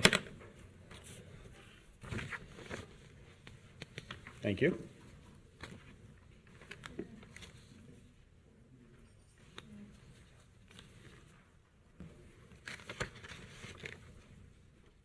Evening. Good evening. What I'd like to talk about and start to look into is a change of the traffic pattern that's at Common Circle West, which is the Mall Road exit. This is the Mall Road by Burger King. The other side of Common Circle, I don't know if it's technically Common Circle, but at that Burger King currently, and in the pictures here, there's a 2-lane traffic exiting. The left lane is a left turn only. The right lane is a straight with a right turn. Couple years ago, that left turn didn't used to be there. That's relatively new. When they changed that, they moved the straight over to the right-hand side. What I'd like to see is if it'd be possible to just simply move that straight from the right-hand side to the left-hand lane. So left-hand lane, and that would be in the second page there, the left-hand lane would become straight and left, and the right-hand lane would become right. Couple reasons for that. One, exiting the mall, majority of the people leaving there turn right. Yeah. Because we have the mall exit road that goes left, it's a little bit easier going left anyway. You use the main mall road exit. While going right out of there, there's stoppage of traffic for people who want to go straight. So when there's open lanes available and a right-hand turn on red, It's just stopping those people from exiting. Saw this a lot at the fireworks. As people exited out of the mall, it was flowing until somebody needed to go straight. Yeah. I was one of those people. Thanks So a lot. I stopped traffic there at 11 o'clock and had to wait for the light. So it would help with the exiting of the mall. Secondly, it would really help us who live over in the villages of Northgate. We have to making a left out of the villages of Northgate, we most likely have to turn at the same time as those turning right. Unfortunately, there's just not enough time for us to wait for all the people turning right to. So 90% of the time, everybody stays in their lane. It's fine. There's 2 lanes in Colerain, works out perfectly. But when there's no signals of people turning right, now people are waiting because they don't know if they're going straight, or it would really help if it was the left-hand side going straight, because then we would know, these people are going to go straight. It frees up those going right anyway, so it's going to alleviate us having to kind of merge into Colerain there, which it's a very narrow corner. So the less merging that we can do. I don't know if this is Colerain. Under Did you ever Colerain Avenue's ODOT? I spoke to them a few months ago. They're going to change all that the lighting pattern, all camera radar sensitive. And this would be a good idea for you to talk to them also. We also are conveyed to the ODOT. It's controlled by the ODOT. Yeah, I'd love to talk with them. I just didn't know that since this was more on the mall property. Yeah, if this see, was that's a good still question, 'cause, But it conjunct with the Colerain Avenue, the traffic flow with the Colerain Avenue. Yeah, if traffic flow continues to improve, Yeah. that would be great. So I will send it to ODOT, see what they can do. That'd be great. I drive that every day. Did you notice that they took down that gate right by Burger King that had a stop sign on it that always confused people because it looked like it was a stop sign, but it didn't make any sense? They just recently took that down. Yeah, it used to be closed every once in a while. Yeah, I don't know why, when they stopped doing that or why they ever did it, but Yeah, that's, that helped. yeah.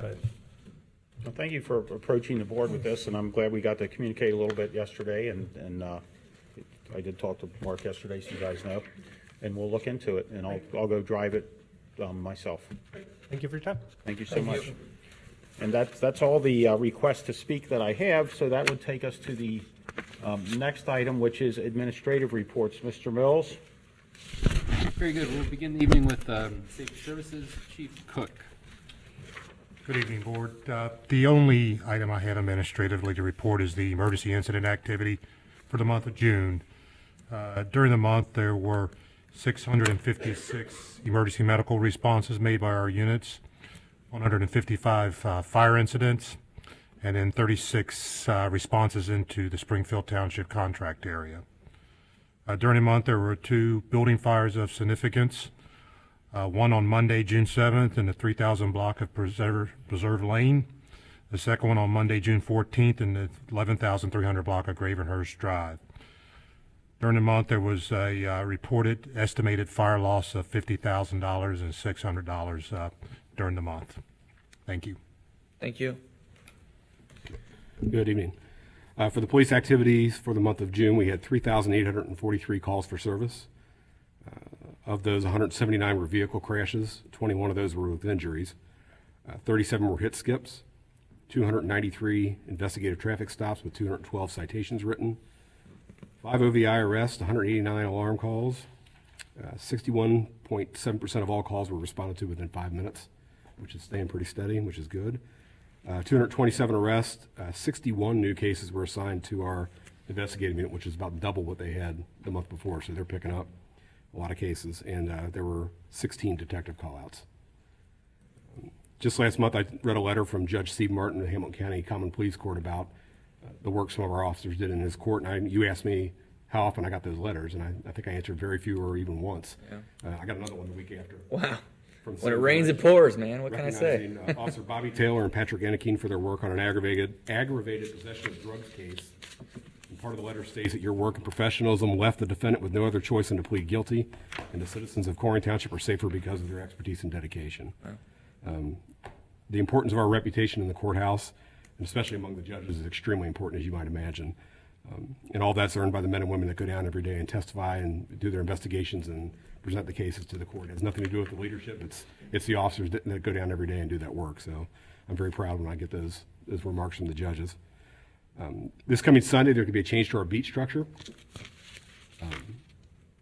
We are basically making small changes, but in short, we're adding a beat to help assist with some of the workload on our busiest beats in the township. Our 1 and our 4 beat pick up probably about 80% of the call volume. Wow. So adding this extra beat's going to allow some of that work to come from both of those 2 beats into that 3 beat. Excellent. And work out some of that, the business district along Corian Avenue. So we're excited about that, and that'll be starting Sunday morning. Thank you, Mark. Thank you, Chief. Very good. Ms. LeCount? I don't have anything to report. Very good. Mr. Schwartzoff? Thanks, Jeff. I'm just going to give a quick report on the sweeper that we've been utilizing since the board approved that in January. So far, in about the last 12 weeks, we've swept zone 1, 2, 3, and 8. We have 11 zones. We use the same zones that we use for our snow routes. We've also swept for a couple parade routes, the 5K race here last week, and we swept around the administration building too for the fireworks. So what we're going to do, we're going to develop a map that will show you where we've been and where we're going to be going the next few weeks. So as soon as we get that developed, working with somebody in zoning to help with that, then we'll post it on the website. Thank you, Kevin. That's it. Thank you. Thank you, Kevin. Jeff, you have a report? I just want to start off by thanking everybody that was involved in the 4th of July. I think it was a tremendous success, and we had a lot of volunteers between the Summer Events Committee, other volunteers, and a lot of hardworking staff. So I think it's well worth noting, you know, our public safety personnel, whether it's fire, police, as well as our roads, parks, and everyone else that helped to make this event such a tremendous success for the township. Beyond that, our transparency efforts are in full swing. So we have kicked off some of our initial meetings on our website and other items that we're working on. In regards to the website, more importantly, we are trying to find locations for potential photos to serve as sort of our banner backdrop for the website. We've asked for resident input, so if you all, anybody in the stands or that's watching, has locations that they think really signify what is Colerain and serve as a good landing spot for something that would rotate in the background of the website, feel free to send some of those locations to me or see me after the meeting and tell me. So thank you. Thank you, Jeff. Ms. Randolph, do you have a report? I do, thank you. As I mentioned earlier, in June, I think it was the 7th, if I can remember correctly, we had an Opers compliance audit and passed that successfully. So I'm very proud of the staff and their efforts. Just over the last 2 months, we've been forced with extra work to pick up the slack of staff that were on leave. We just hired our HR specialist June 25th, so we're getting her on board and getting her on the ground running. But it's definitely worth mentioning the efforts of Christina Hamilton, Shannon Baker, Glenna Carter. They all stepped in and went above and beyond to help the police and fire departments as well as administration and other operations. So I'd just like to take a moment to thank them. And then also I'd like to mention that we are in the middle of a financial audit. We have a biannual audit every 2 years. So they have been on site the month of June, starting June 15th, if I can remember correctly. And they are still continuing to audit our services from fiscal year 16 and 17, as well as a full-blown CIC audit. So I welcome the results from that. The audit is going very well, and I look forward to reporting back to you once we get the audit reports. Absolutely. Thank you. Yeah, I'd just like to underline that. I mean, just so that you know, in our finance department, which has 1, 2, 3, 4 staff, in the past 2 months, they have been working on a financial audit of the township for 2 years, an audit of the CIC for the last 2 years. They've prepared for open enrollment, which is our insurance enrollment, and all with depleted staff. And I just, they are sort of indicative of the work ethic that I see in all of our departments, and it is greatly appreciated, especially when you see the results. When you get a perfect audit from Opers, that's just fantastic, and it just reaffirms that the things that we are doing are right and accurate and transparent, and that's important. So thank you, Emily, and your staff. I wanted to share also, as we move into our next healthcare plan year, that it was a very difficult negotiation with our insurance, and it's scary how much insurance costs, frankly, and how much uncertainty that builds into our budget for the next year, especially because our plan year straddles two fiscal budget cycles. But I did want to share with you, because we were a member of the Chamber of Commerce, and that $600 membership fee that we pay, that earned us 1% discount on our health insurance, which was tens of thousands of dollars in savings. So if for no other reason, that membership to the Chamber of Commerce has paid dividends in a big way. So that's great. I wanted to share, as I usually do, the contracts that I signed this month. Avg Architecture was a contract for $1,960. That was for the contract administration for the work that is going to occur at the senior center. That is a federal grant, and so we hired an architect to make sure that we were compliant with ADA, and they could manage the bid process, because that is a very specialized pot of money that's paying for that. We did not want to mess that up. $2,500 with design impact for our leadership team to learn about design thinking and using design thinking to better engage with our residents and businesses and solve problems. And so they're going to come on site and do a training for us, and I'm looking forward to that. At the last meeting, you authorized the expenditure of up to $3,000 for photography and image and videography for our new website. I signed a contract for $3,000 with Timbre Creative. So I just wanted to make you all aware of those contracts, and that concludes my report. Thank you. Our next item is trustees' reports. Do you want to go first, Raj? I'll go. Greg, you go ahead. Oh, I don't care. I'll go first. Mine is very short.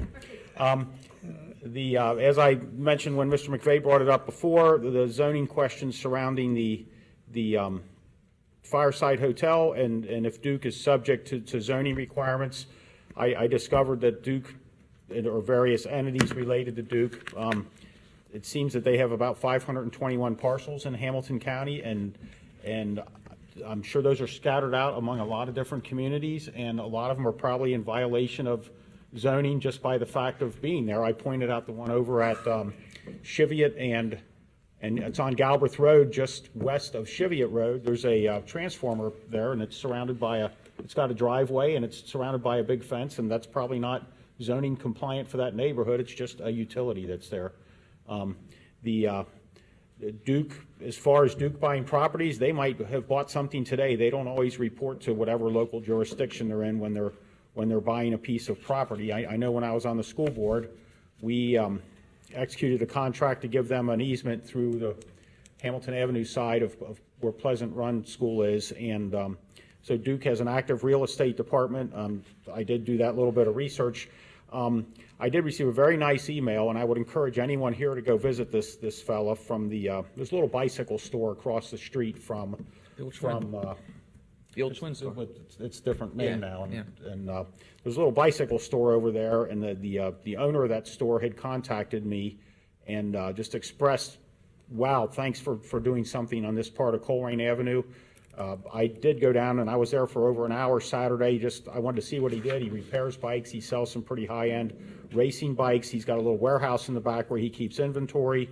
Between customers coming and going, he did take a little bit of time to talk to me, and he was very appreciative. And I just asked him to hang in there and let this place get developed, and let's see what this stretch of Colerain looks like 5 years from now. Sometimes you don't always see the results the next day, and I would encourage anybody to go visit him, including my fellow trustees, just to stand there and look out his front window and see what he sees and some of the challenges he's had in that location over the years. And I asked him, please just hang out, and he's in good shape, but I just asked him, please hang out a couple years and wait till this big project gets going. So that's my very the shortest of the 3 trustee Real quick, reports. I'll piggyback off that. I did share his, he's got a Facebook site.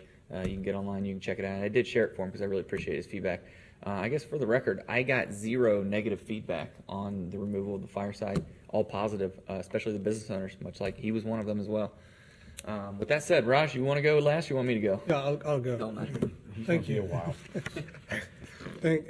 First of all, I want to thank all the staff.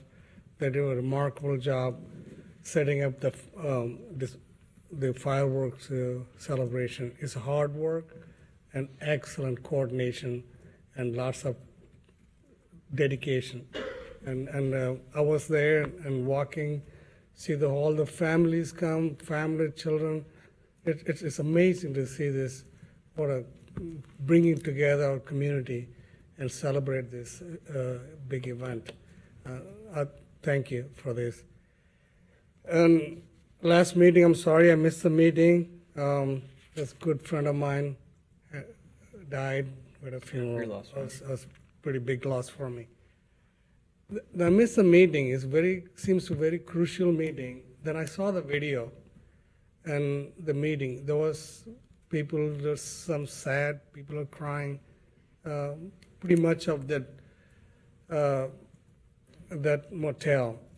Then that weekend, Saturday, myself, my wife, who went there, talked to the residents. That lady owned the place. She was not there.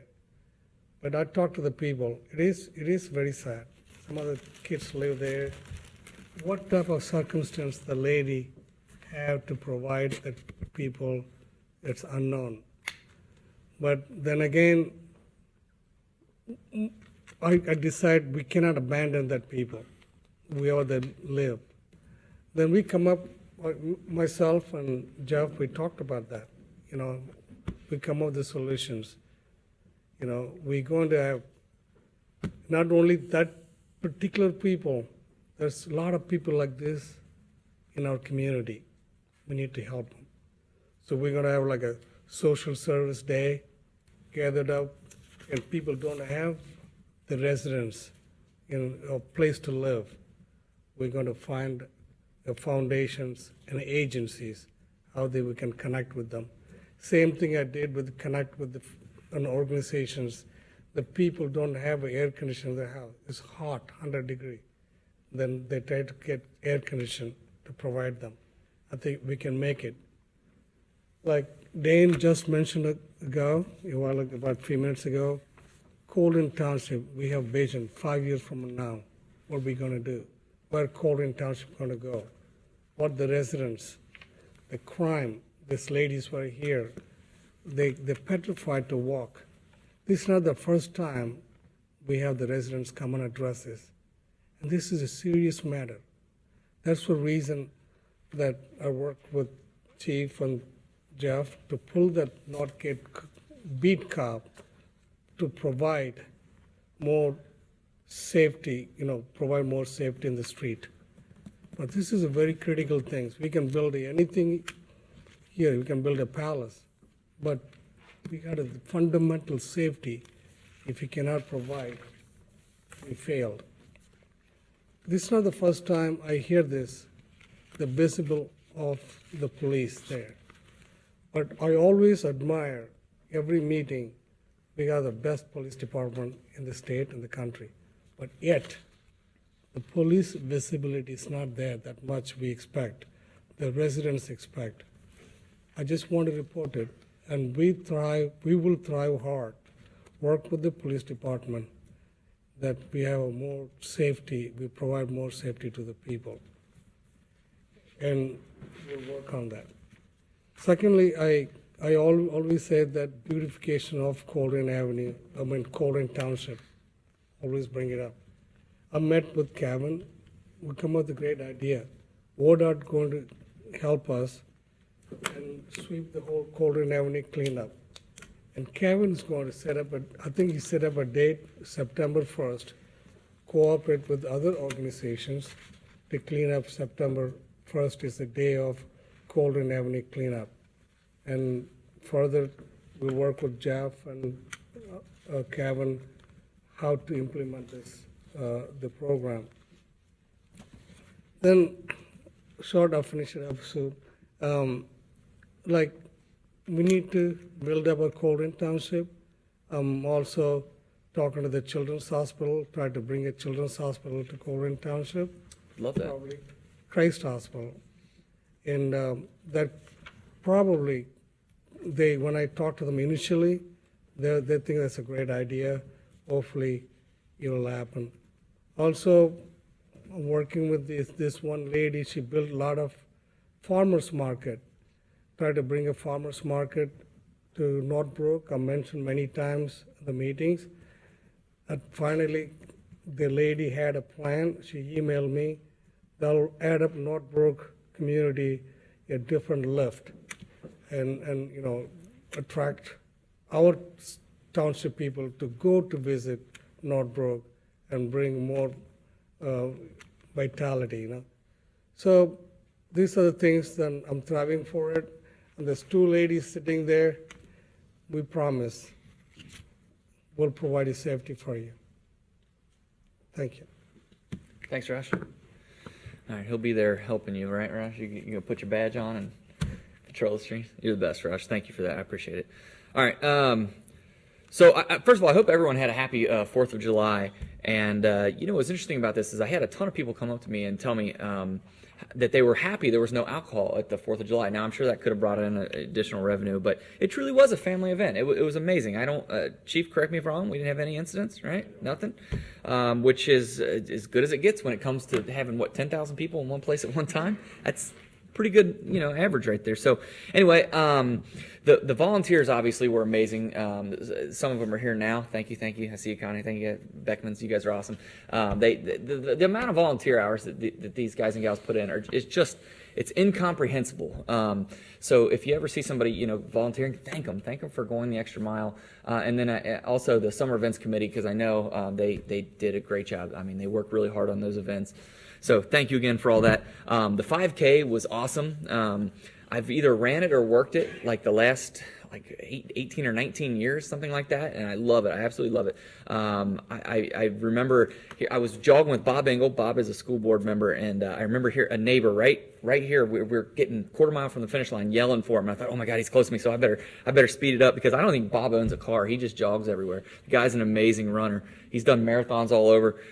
Really a great human being outside of that. So that was such a rewarding thing. I did, for the record, I did end up beating him, but it was awesome. Incredible experience. And I was told, I saw at the thing, the 5K for pediatric brain cancer, they've raised since its inception, I believe going back 7 or 8 years now, $800,000. And it all goes, it's amazing. It's awesome. So thank everyone for that. Let me address some of the citizens' addresses real quick. I'll start with Bob because Bob went first. With all due respect to Larry, if you have a recommendation of someone that you would like to put in a good word for or another firm, I take recommendations all day long. In all fairness to Larry, the same is true with me. If you think there's somebody who can do a better job than me, by all means, send them my way. And who knows? I got a couple years left on my term here. Kathy. Mark, help me out here on the off-duty detail. Now, this is just like in the sense that I've noticed at the theater, if we don't have staffing, we could send Springfield Township or Forest Park out or something like that. This is the same thing. No, this would just be Corian officers. This would just be. And what happens if we don't have someone available? We're going to mandate they be. We're going to make somebody available. Okay, well, you heard it. I really appreciate that. Let's see here, Stephanie.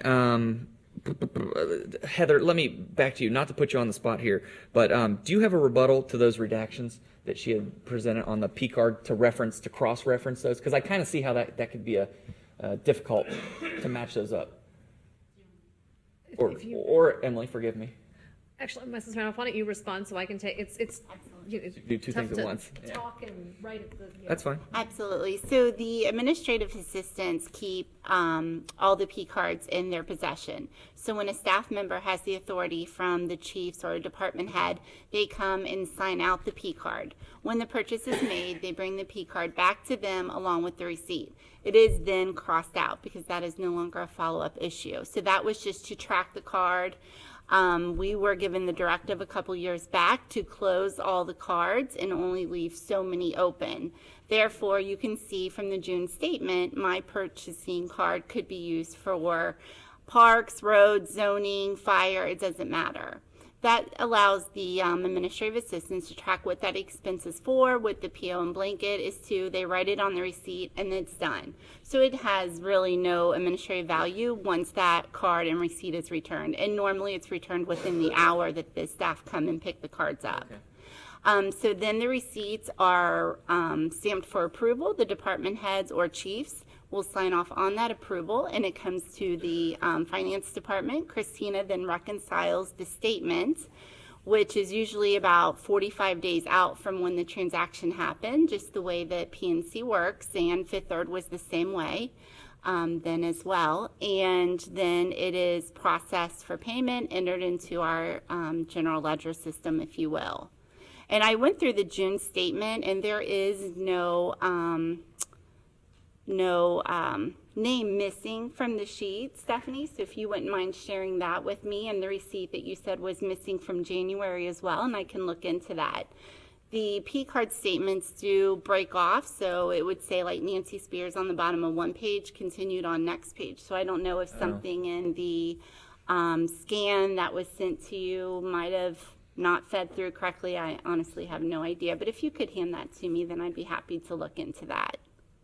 And I hope that. Yeah, the statements are downloaded directly from PNC's website and sent to the requester, so I don't even scan them. Oh, okay. So I wasn't even aware of how yeah, it made it, but it's directly from PNC. It's what we get from them directly. Right. Yeah. Perfect. Thank you. Stacy, Carrie, Sharon, all kind of on the same topic there.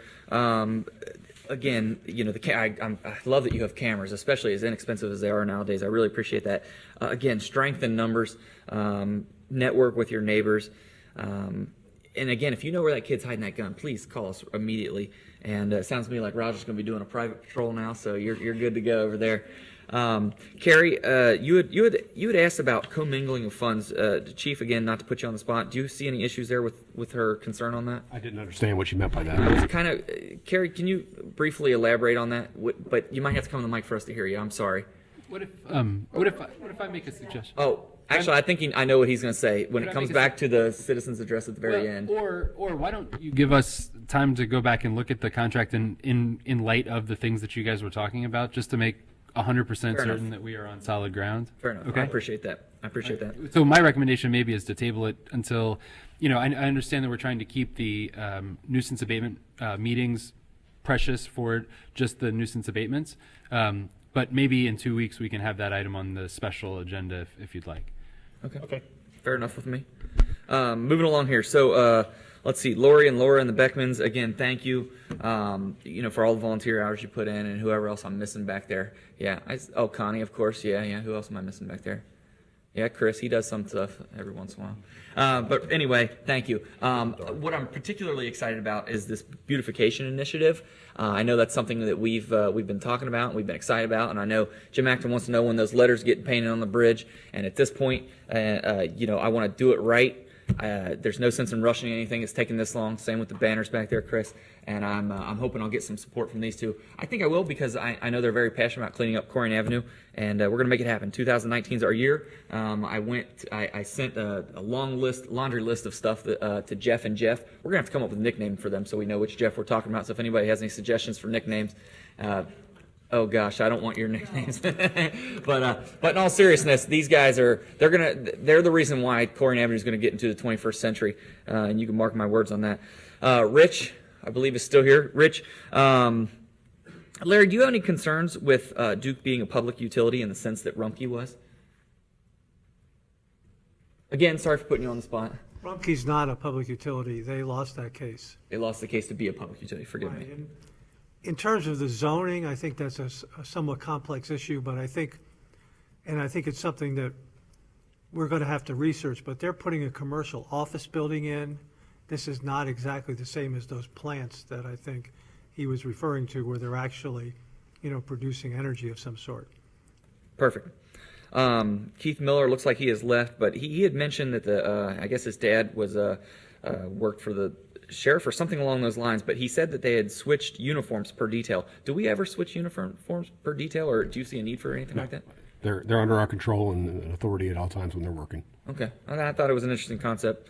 Let's see here. Oh, Larry Shadd, he left. I really appreciate his work, and not just Larry, the whole Corian Historical Society. I see at least one of them out here. Chris does a fabulous job too. I'm glad you're walking better now.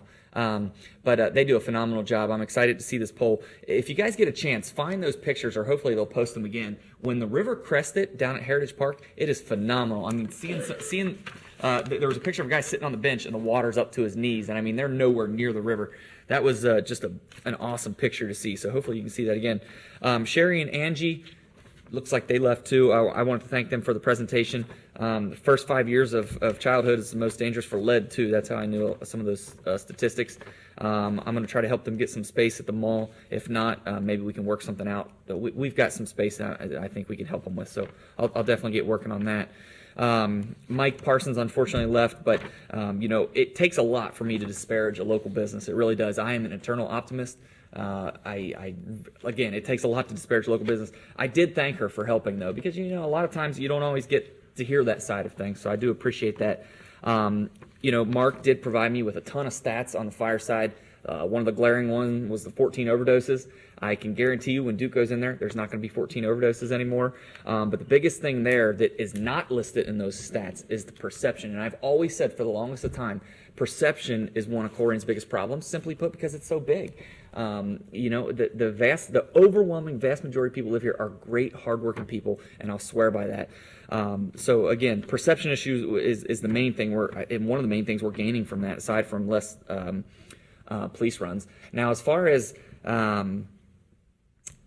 contracts go and having a valid land contract, I've got some experience in real estate. I don't know too many land contracts that are still valid after being behind on taxes and stuff like that. So, I'm pretty confident in Duke's attorneys and in their ability to look over those things as well. I hope he was just joking when he said this, particularly about me and Dan, but I wish I had $400,000. I don't. I wish I did. Again, I had nothing but positive feedback, helping get rid of it. And, all the business owners directly or indirectly reached out to us as well. Dan shared one story, which I appreciate. Jim Acton, let's see here. As far as the financial advisory committee that you spoke of, I've got 2 or 3 people in mind. I won't say who they are, but I'll tell you all of them are here right now. So, hopefully we can get that started next month, I believe. To answer Mark's question, it sounded like Raj was going to contact ODOT on that, so I appreciate that. Mark, there you are. All right, now getting into the actual trustee report here. I already addressed Kissel Park sidewalks through Jim. Real quick, if you look around tonight, we have full staff. I cannot remember the last time every one of these chairs was filled. And all these people, they're not here because a political party put them here. They're here because they want to be here, and they're here because we want them here. So, I can't thank our employees enough. I've never reached out to any of you and not gotten an immediate response, which you don't have to ever get back to me immediately. Go on your own time. But they work incredibly hard. They're here for a reason, and I'm thrilled for the staff that we have. So, I know you guys don't always get thanked on a regular basis, but I want to at least do it at least once a month. So, thank you.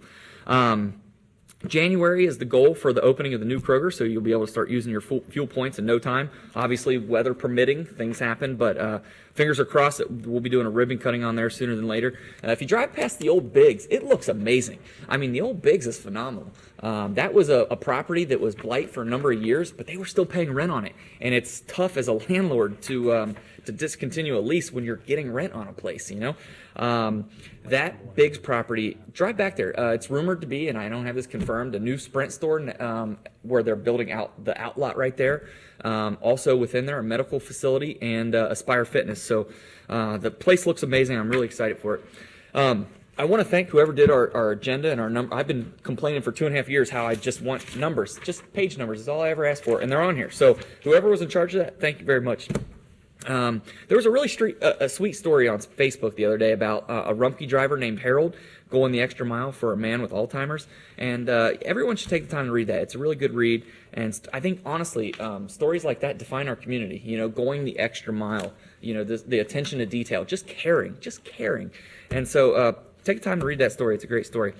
Summer camp has been awesome. I can't tell you how thankful I am to have employees and a board that have supported that.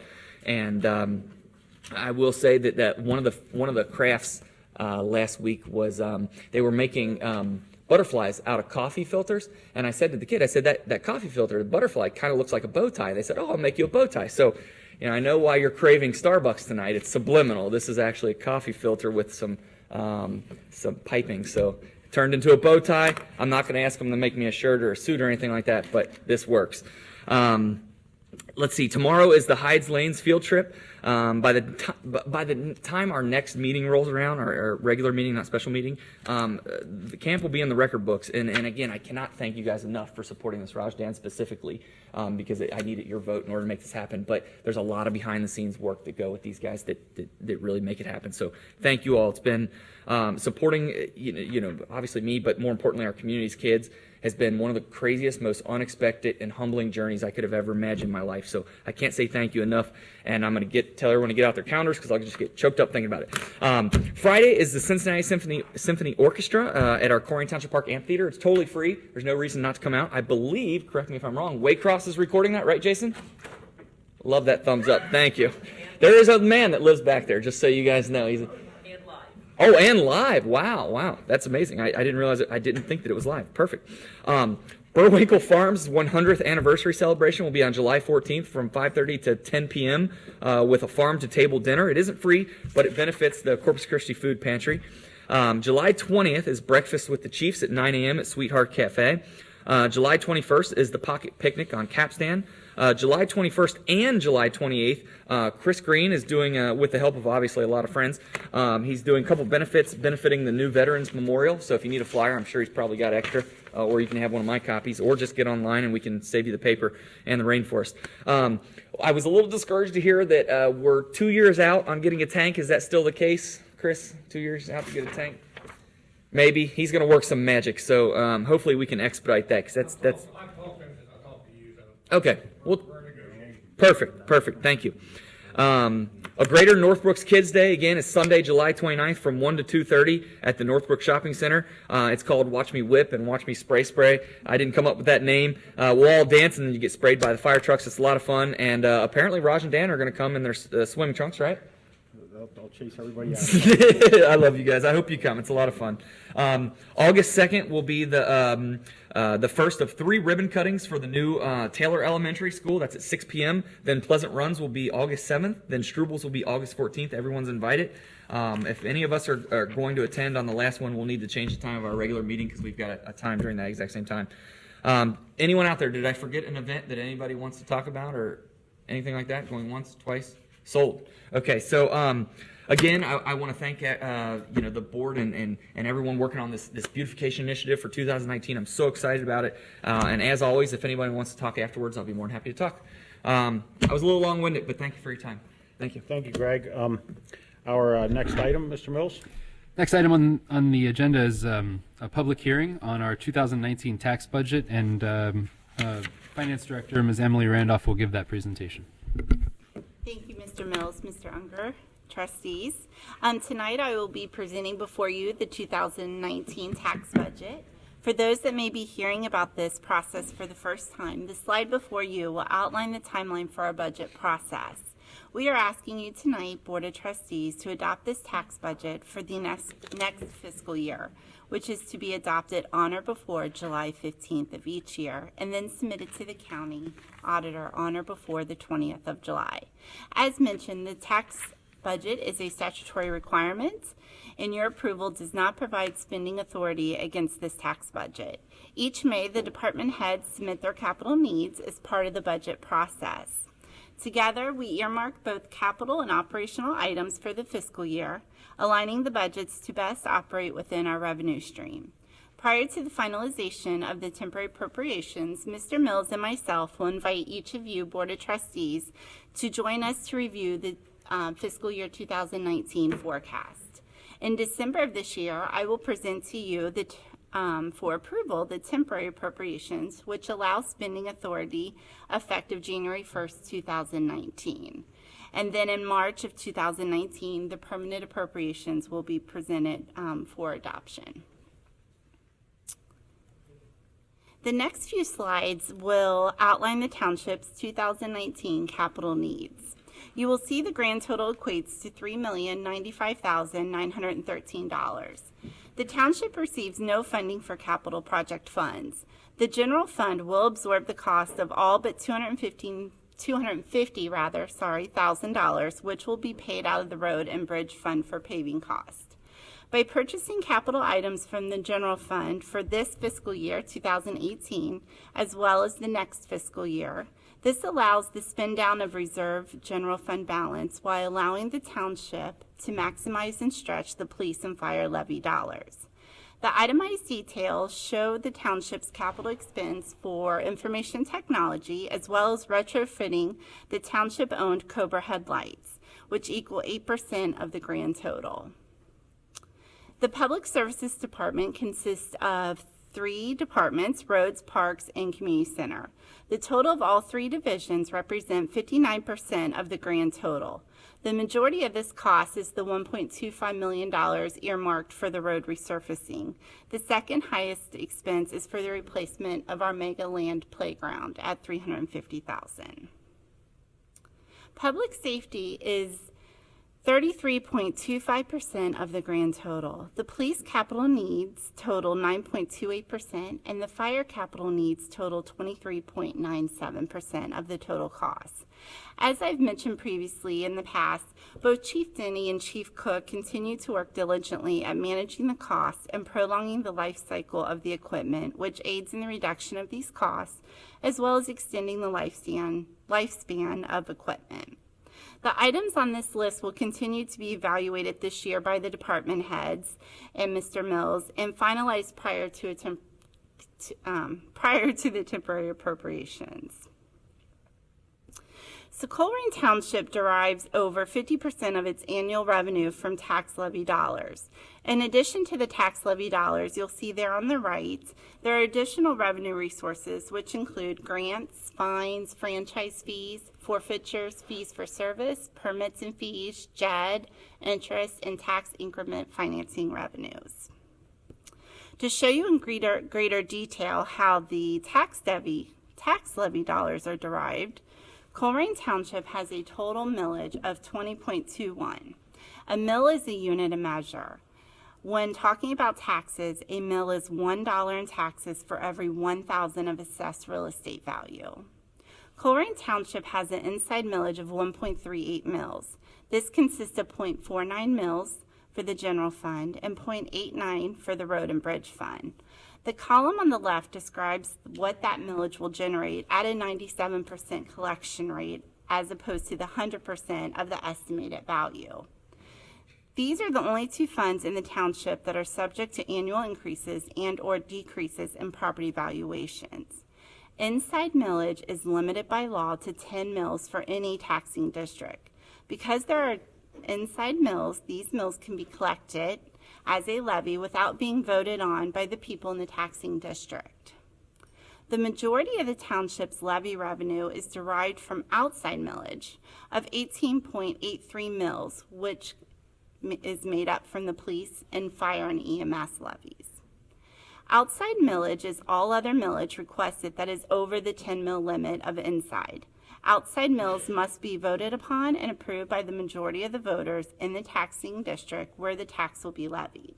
Because of House Bill 920, which was passed in 1976, there is a cap on the amount of money a levy can collect.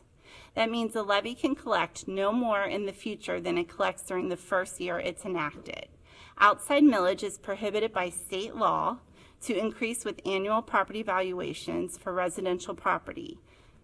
So the revenues remain nearly constant during the life of the levy because they are assessed against the value of the property in the year the levy was passed.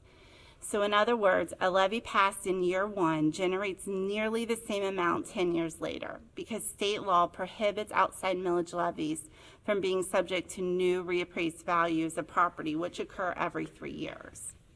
The fire district has been operating at the same millage since 2000, other than the 0.73 increase that was passed in 2010. The police passed levies in 98, 2001, 2002, 2007, and most recently in 2014. The result is inevitable need to increase or replace the millage with new levies or to keep pace with rising operational costs. The cycle typically is every few years. Currently, the township has taken measures, as mentioned during the capital expense review, to sustain these operating fund balances. Fiscal year 2019, the fire levy will be going into year 10 and the police into year 5 of their levy. Just as an important note, the Board of Trustees cannot raise taxes. When the Board of Trustees determines that additional revenues are necessary to maintain or increase current service levies, they can decide to place that issue before the voters. This realization will provide a 5-year look back to fiscal year 2015. The general fund accounts for all financial resources not accounted and reported for in the special revenue funds. This tax budget process allows the county to validate our need to receive the estimated $18 million in tax levy funds, which was reviewed in the previous slide. The tax rates and certificates will be issued from Hamilton County in September, and they will be presented to you, the Board of Trustees, in October for adoption. A few other variables that could impact the fiscal year 2019 revenue is the establishment of any new contracts or grants, as well as economic development. You'll see that there is a spike in fiscal year 2018, and that is primarily from the SCIP grant, the ODOT, OSDA grant that we received. We are on a 5-year T-Mobile lease payment, and that is due this year as well as the CIC loan repayments. As an important note, the Board of, oh no, sorry, let me go back. Already read that one. The 2019 expenditures will appear to have a slight decrease. The police department has been operating in a bow tie effect, which is very common for a levy cycle. In fiscal year 19, they will be operating in a deficit, while the fire department continues to operate in a deficit and has been since 2015. We are challenged with the question on how to sustain ourselves if our revenue stream decreases or uncontrollable costs continue to increase. For the example with police and fire, the detail rate from Hamilton County and communication centers is an unknown, as well as the astronomical increase that Mr. Mills spoke about in our healthcare costs. Both are two uncontrollable factors that have a huge impact on our bottom line. We are faced with trying to think differently on how a dollar is spent today, asking ourselves, are we spending efficiently? What is the impact not only to our department and fund, but to the township as a whole? We are committed to working together to best understand efficiencies that can be made within these types of expenses and revenue. Our goal in administration and finance is to build a solid forecast beyond the subsequent 2019 fiscal year while managing to a healthy reserve that would allow for disasters to occur. Another expense is the outstanding debt service. So you'll see here the first 3 is the second issuance of the bonds that occurred on February 23rd, 2011. The general bond was for the reallocation of public works, as well as the fully refunding of the government complex building improvement bond. The fire bond was for the purpose of rehabbing the township fire stations, and the park bond was for the purpose of improving the East Miami River Road Park. In fiscal year 2018, we see an increase in principal payment from the $5,000 that had been made previously since 11 to the principal payments listed above, which I know that's small, but it's $185,000, $210,000, and $265,000. All debt issued in 2011 will be retired by 2022, which results in this $700,000 savings. The Best Buy TIF bonds will retire at the end of this fiscal year, resulting in a $98,000 savings. The Kroger TIF bond was issued for land acquisition associated with the tax increment financing project. The bond is subject to repayment based on tax revenues generated from the project and were not issued as general obligation bonds. And what this means is the township will not incur expenditure until revenue is generated. You will see on this slide, and it is not a typo though, there is a payment earmarked for Kroger in the amount of $239,425, but Kroger's will be providing the funds to pay that, to offset that. And this bond will retire in December of 2035.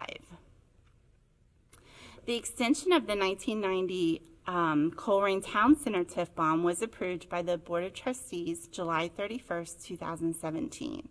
Resolution 3617 extends this TIF for 15 years for the creation of jobs, increasing property values, and the provision of adequate public services in the township. Earlier this fiscal year, Struble Road project TIF closed, allowing the issuance of a said bond in the amount of $1.98 million. This bond will retire in December of 2034. The fiscal year 19 balances decrease over from fiscal year 18, and we should continue to see this trend unless there's a new issuance of bonds which occur by the Board of Trustees. The next few slides is what was presented to you in the board packet. This is the projected fund detail for 2019. And it will display the by fund the January 1st balance along with the 2019 estimated receipts along with the 2019 projected expenditures, which will reach that final column there, which is the projected fund balance as of December 31st, 2019. And with that, this concludes the tax budget presentation. Staff does recommend approval. Mr. Unger, I now ask that you open the 2019 tax budget for public hearing. And I'd like to do such a thing and open the 2019 tax budget hearing. Motion. Do a motion to open the public hearing? I would motion that we open the hearing. I'll make the second. It's been motioned and seconded. Is there any discussion? Hearing none. Heather, please call for a vote. Mr. Inscombe? Aye. Mr. Rushkoff? Aye. Mr. Unger? Aye. We did have one person that wanted to speak to the issue, and that was Rich McVeigh.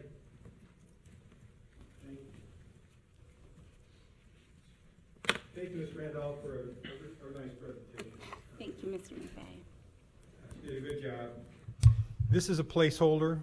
You know, this is what she said. This is a placeholder. You get a chance to look at this again, okay, before you commit to it. So I offer my comments tonight kind of in that light. I don't know, if you looked at the 2019 budget and compared how it looks to 2018, do you know how much each of the fund has increased or not? That would be a good place to start. In the past, trustees were presented with, here's the last budget, here's the news budget, here's what's going up or it's going down, and these are the reasons why the changes are being made. I think that's something that you need to look at since you are in the approval process, and you do have some time to do that. You also need to understand how this 2019 tax budget fits with your 5-year forecast, you know, to compare them. I've talked with you about that in the past because I'm concerned about the trend, and Emily has shared with you some overview about that.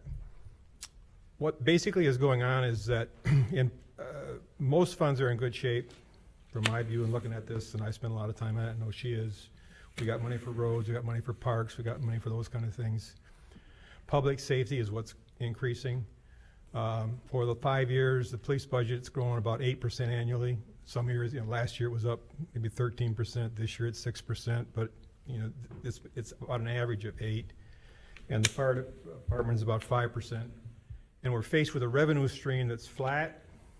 Okay, so we have these gross expenses and a revenue stream that's flat, and that's an issue. Now, a couple of you guys ran on not increasing taxes, so now's the time to get in gear and take a look at these things and hold to your campaign commitments,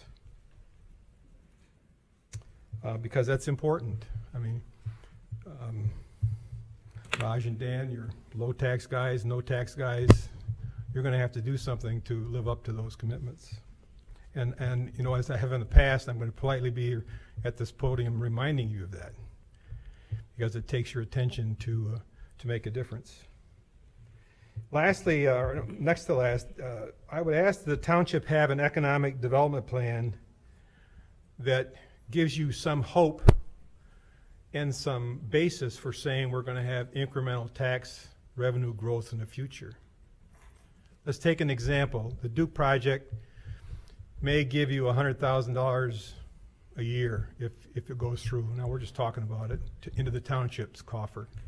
Every $1 million in new profits you get in new investment gives you 60,000. Well, do the math. If you're spending in your public safety budget $4 to $6 million a year more than you're coming in, think about how much new incremental investment you need to get to offset that. It's huge.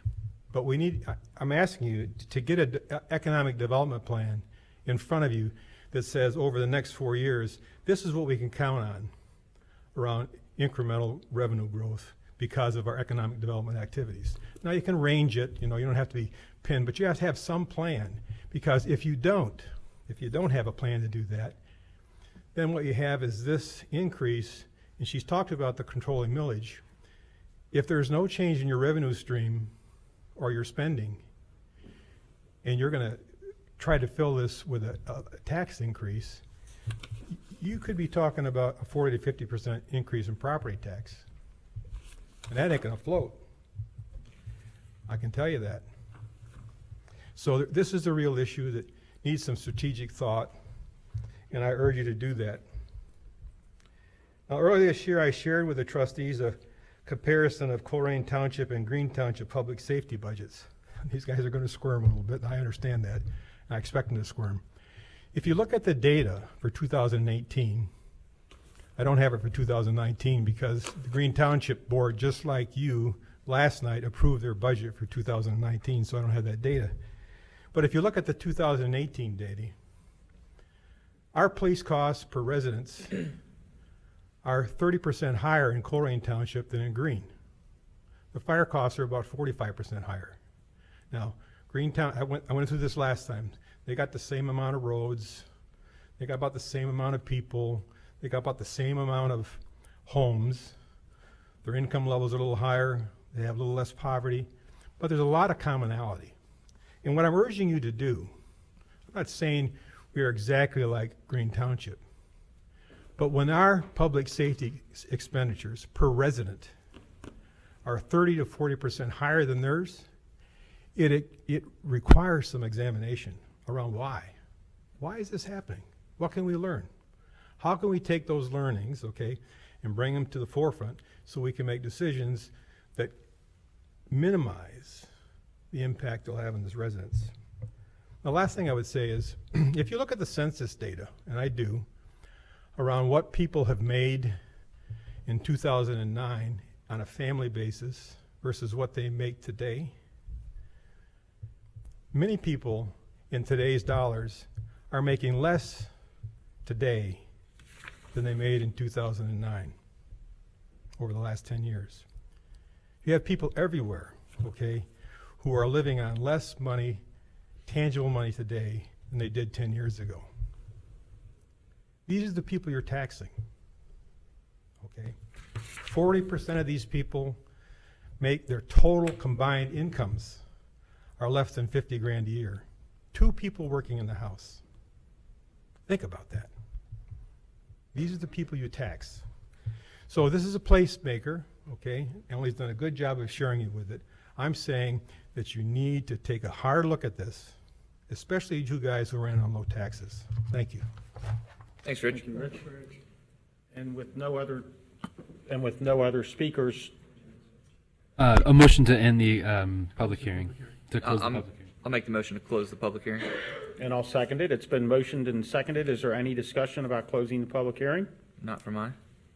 Hearing none. Heather, please call for a vote. Mr. Inscoe? Aye. Mr. Rajagopal? Aye. Mr. Unger? Aye. Very good. Mr. Unger, trustees, I think Emily did an excellent job starting the tax budget process starting the budgeting process for 2019. This is only the beginning. This allows us to sort of plant a flag and get into, for the next 6 months, the tall weeds of how we're going to put together the 2019 budget. One piece of Ms. Randolph's presentation that I wanted to revisit, because it's important and it's counterintuitive, it doesn't make a lot of sense, I think, on its face, is this concept of inside and outside millage. So when we hear, for example, the suggestion to grow our way out of our public safety budget issue, that's impossible because of the concept of outside millage. And I just wanted to read this one more time just so that everybody's very clear on this. So outside millage is all other millage requested that is over the 10 mil limit. Outside mills must be voted upon and approved by the majority of voters in the taxing district where the tax will be levied. Because of House Bill 920, which was passed in 1976, there is a cap on the amount of money that a levy can collect. That means that a levy can collect no more in the future than it collects in its first year that it's enacted. Right? So outside millage is prohibited by state law to increase with annual property valuations for residential property. So revenues remain nearly constant during the life of this levy because they are assessed against the property value in the year that the levy was passed. Okay, so the notion, and I appreciate that, Mr. McVeigh, I appreciate the notion of growth to resolve some of our issues, and they will for our inside millage, which is our road and bridge fund and our general fund. That will help tremendously, and that's why we work so hard. But for our outside millage, our public safety levies, our police and our fire, by increasing the residential valuation, that's not going to increase our millage collected, our dollars collected. So I just want to make that, hopefully I made that pretty clear. However, the recommendation, with that said, Excuse me, I had a question, Emily. When I look at the projected fund detail, item 2261, there's two things there. One is a law enforcement trust. There's a police district. What is the difference? And the law enforcement trust, the previous balance is $161,251.97. The estimated receipt is $63,523,000 or 63? 63,000. Oh, 63,000. So that's our forfeitures and seizures. Then projected expense, $224,774. Then you got a balance zero. Exactly. So we are supposed to spend what we collect in. Now in the police district, they come, on the balance previous, $2,801,523, some change. The estimated receipt is $9,819,000. $809. Then projected expense is $8,389,81. Then you show the balance of $2,221,480. So what's the difference, the police district and law enforcement trust? So again, the law enforcement trust is on seizures and forfeitures that the DEA, FBI, and Chief Denny might be able to speak a little bit better to we're not permitted to commingle those funds. Okay. Any money we seize, if we seize $100,000 this year, I must budget for spending $100,000 next year. We're not permitted to hold that money over or to place it into any other fund. So it is in a separate line, and it's kept separately from the police budget. Okay, great. That's good. And so the 2081 fund, the police fund, is basically where the levy dollars come into play, as well as any contracts, Northgate Mall, Walmart reimbursements, anything of that nature come into that fund. So now you got the total estimated, the receipt is $55,391,928, correct? So the expense would be like a $37,530,380. So you have a balance of $16,050,598. Correct. The total balance we'll have. Yes. So That's our projected fund balance. The fund balance. As of December 31, So 2019. we are assuming still our township moving forward, right? Yes. So that seems to be good news, isn't it? It is good news. It is. It just seems to be. It is a good news. Yeah, it is a good news. Yeah, it's not negative, so we're doing Yeah. well. Absolutely. One thing you'll notice is that in the early years of a levy, we collect more than we spend, and we build up a fund balance. Because we know that expenses are always going to increase, while that outside millage collection is going to remain flat. And so in the early years, we're collecting more than we spend, building up the fund balance. In the more mature years of a levy cycle, we are spending more than we're collecting. Right. And so we're drawing that fund balance down. And so that's why you see the beginning and ending fund balances for the police and fire districts less than, the ending fund balance is less than the beginning, because we're in the very mature years of that levy cycle, and we're drawing that fund balance down. But So in other words, it is a levy circle. yes, It there's is. a It is. levy It's that cycle. bow tie effect. Because you've got revenues that remain flat, and you've got expenses that always increase. And so in order to, that's the nature of these outside millage levies. Okay, thank you. Thank you. So what are you looking for? A motion to, So my recommendation is a motion to adopt. Hold on. I've lost my. Recommend approval of the 2019 tax budget. a motion for approval? I'll gladly make the second. It's been motioned and seconded. Is there any discussion? I would like to comment that I've laid out the challenge to our department heads to, I think we've got great people running our departments, and the challenge I laid out in the beginning was, you've got your budget, operate within it, and they've all heard that from me. With regards to raising taxes and such things and raising rates, I was on the Hamilton County Tax Levy Review Commission for 11 years, and during those 11 years, I never once recommended an increase beyond the 1 or 2 or 2.5%, the Midwest Urban Inflation Rate Barometer that was used. And some of the taxes that and I was thrown off that committee in 2016 when the guard changed down there, and some of the taxes that they're proposing raising this fall are probably part of the result of me having been the senior member on that committee for 11 years and not giving out increases. And so I think you're going to have an increase in the Children's Services levy. We never did oversee the library. We did renew it once. They just doubled their taxes. And when the county raises taxes, it does affect us because our voters here in the township, and I always advocated that to the person sitting at home, you're looking at 4 or 5 different government agencies you're dealing with, and we understand as a township that there's more than just us. At home, you're paying a school tax, the township taxes, the county, state, and federal taxes, and I do understand the pressures that are put on people for that. As far as my school board time, in 2012, the district was going to go ahead with a 4.75 mil levy. I motioned that evening, realizing I was only one of the 5. I tried to get them to go half that, and I couldn't get it seconded. And then the other tax levy I was involved in was the bond issue for the new schools, and that actually we let a levy expire in December of 2015. And I did motion for that.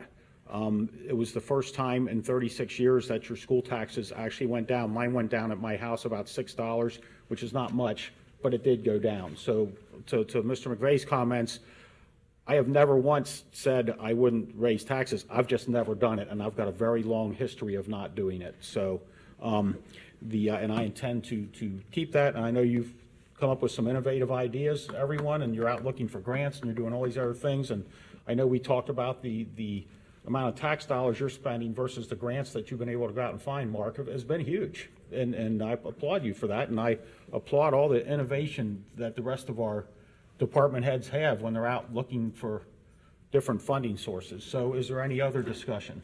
Well said. Thank you. Hearing none, Heather, please call for a vote. Mr. Insco? Aye. Mr. Rajagopal? Aye. Mr. Unger? Aye. And our next item, Mr. Mills. Very good. Now we are in the new business portion of our agenda. We'll begin with public safety and our fire department chief cook.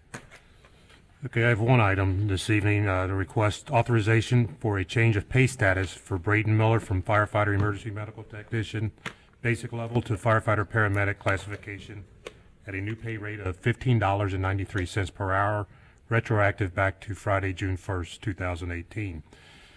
Firefighter Miller has successfully completed all State of Ohio and Department of Fire and EMS requirements to function as a paramedic. This request to backdate his effective date is the result of the interdepartmental approval process, which extended before the or beyond the due date of the June trustee meeting. So I request authorization for his pay rate change retroactive back to June the 1st. And I would motion for such a thing. I'll second. It's been motioned and seconded. Is there any discussion? Hearing none, Mrs. Harlow, please call for a vote. Mr. Inskel? Aye. Mr. Rajagopal? Aye. Mr. Unger? Aye.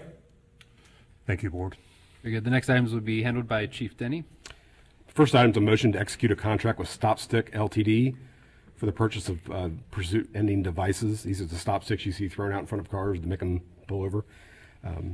Recommend adoption of a motion to do that. The department last purchased these devices almost 2 decades ago, and we've pieced them together and parted them together as long as we could. These are very vital tools to ending these pursuits that you see going through communities that are as busy like Colerain. You want to end this as quickly as possible, and this gives our officers the option and the tool to get out in front of this and get these things stopped quickly, so less harm to our citizens and people driving through the community. No other vendor provides a comparable product to what we need with the packaging and the length of the actual strip that we'd be using, and there is no government contract for them. I did check all that to make sure that we were not able to get a cheaper price on that. There were 2 other devices. They both were more expensive than the stop stick, and they were not what we needed anyway. So the closest items were not adequate for what we needed, and they still cost more. So this is the lowest price for the right item that we need. So I'd ask the board's approval to move forward with that. I'll make the motion. Second. It's been motioned and seconded. Is there any discussion? Hearing none. Oh, go ahead, Raj. Chief, I just want to clarify, Chief, your position on the hard pursuit. A few months ago, just maybe 2 months after I got in, there was a couple incidents in Colerain Avenue. Had other agency did the pursuit, which is State Highway Patrol was involved. So another agency also involved, and I kind of do the understanding that you are not a big proponent of the hard pursuit. And when I saw this, then I say, what kind of modification you made? You know, what? 2 things. Number one, I don't approve of departments not following their own policies in pursuits, which in both of those cases was the case. They recklessly abandoned some of the requirements their own departments required of them. So that didn't change my stance on that. And in fact, these tools go right along with my stance of not wanting these pursuits to carry on. We do have to go after bad people.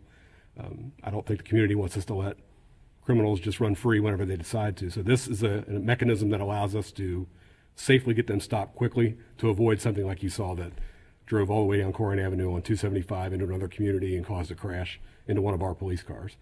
So I would never permit that kind of behavior. We have very strict policy. We test on it. In fact, when our CALEA assessors were doing our last assessment, they happened to catch our officers actually testing each other on the pursuit policy. We had a pursuit that afternoon and followed it to a T and called the pursuit off at the right time. So we trust our guys. I review every single policy or every pursuit. I'll look at the video. And yes, we've had an increase, but we have not had one policy violation in 3 years. So we were very careful with this. Thank you, Chief. Is there any other discussion? Hearing none. It was Greg motioned and Raj seconded, so Heather, please call for a vote.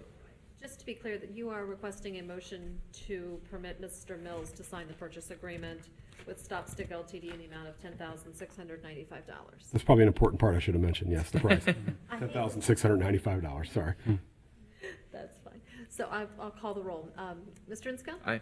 Mr. Rajagopal? Aye. Mr. Unger? Aye.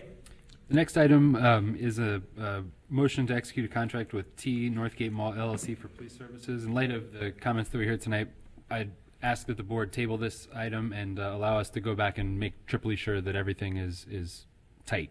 I respect that. Okay. Did you want to motion? I'll make the motion so that we can motion to table. Yeah. And I'll second the motion to table. Is there any discussion? I will say that when will this be ready? We do have a second meeting planned every month. So if I would like to get this, yeah. So that might be added or might not be added. I'd like to get it depending on your. My goal would be to get it on the second meeting if it's acceptable to you. We have our agendas advertised by 5 o'clock on Friday, a full 98 hours ahead of the meeting. So please watch your agendas on whatever day that is. The Friday. 18th, something like that. Please watch the township website. We have gotten it to the point where we're getting our agendas out almost 100 hours before the meeting, and that's something that is something we talked about back in January, and you're doing a great job with it, Jeff. So, no other discussion to table? Okay. I just want to clarify, when we come for the motion next table, we are ready to execute the Northgate Mall details? Yes. Okay. So we'll be discussing about this. Yeah, we're not going to change the. I just want to make sure that in light of the comments that we heard today, that we Right. are not, nothing will change about our objective. Our objective is to allow the previous contract to sunset, which it already has, and to replace that with a police officer in the mall. And so the questions about how they get paid, and these are the things that I want to make sure that we're locked into, okay? And with no other discussion, Heather, please call for a vote. Mr. Ensco? Aye. Mr. Rajagopal? Aye. Mr. Unger? Aye, and the motion is tabled. Next item. Next item is a motion to hire a police officer candidate. Recommend adoption of a motion to appoint Brian Habil to the position of probationary police officer. If approved, Brian's salary would be $53,000, and he would serve a one-year probationary period. And his hiring is contingent upon his completion of the Ohio Peace Officer Training Academy, which will be in this August, and successful passage of his psychological and medical, which I found out today he's passed both of those. So all we're waiting on would be the passage of the academy. And the effective date of his employment would be September 1st, 2018. This is a backfill of a position. This is not a new position. I'll make the motion. I'll second it. It's been motioned and seconded to approve that hire. Is there any discussion? Hearing none, Heather, please call for a vote. Mr. Ensco? Aye. Mr. Rajagopal? Aye. Mr. Unger? Aye. Next item again is a motion to hire a police officer candidate. Recommend adoption of a motion to appoint Robert Nash III to the position of probationary police officer. If approved, Robert's salary would be $53,000. He would also serve a one-year probationary period. His hiring would be contingent upon completion of his psychological and his medical examination. And the effective date of this hire would be July 15th, 2018. Robert's a 2014 graduate of Harrison High School, and he currently works for the Sheriff's Department. And again, this fills one of our 4 vacancies that we currently have. I'd motion for approval. I'll offer a second. It's been motioned and seconded. Is there any discussion? Hearing none, Heather, please call for a vote. Mr. Ensco? Aye. Mr. Rajagopal? Aye. Mr. Unger? Aye. The last time I need to apologize to the board about, I received today from the Regional Crime Information Center an agreement and a lease that they want done quickly. This is for the MDC replacements in all the police vehicles in all 48 police agencies. So what they're doing is they've got an agreement where they're getting brand new MDCs for all the agencies, and we're all required to sign this lease agreement to be part of that. And I apologize for it not being on the agenda for you to look at ahead of time, but I brought it to Jeff today. Motion to change the agenda? Yes. Yeah. I would motion that we Add that agenda item. add that item to the agenda so we can motion to approve or deny it. And I'll second that motion. The motion has been made to add the item to the agenda. Greg has seconded. Is there any discussion? Hearing none, Heather, please call for a vote to amend the agenda. Mr. Ensco? Aye. Mr. Rajagopal? Aye. Mr. Unger? Aye. Now, if you could bring forward your motion. The motion to execute a contract with Hamilton County Commissioners.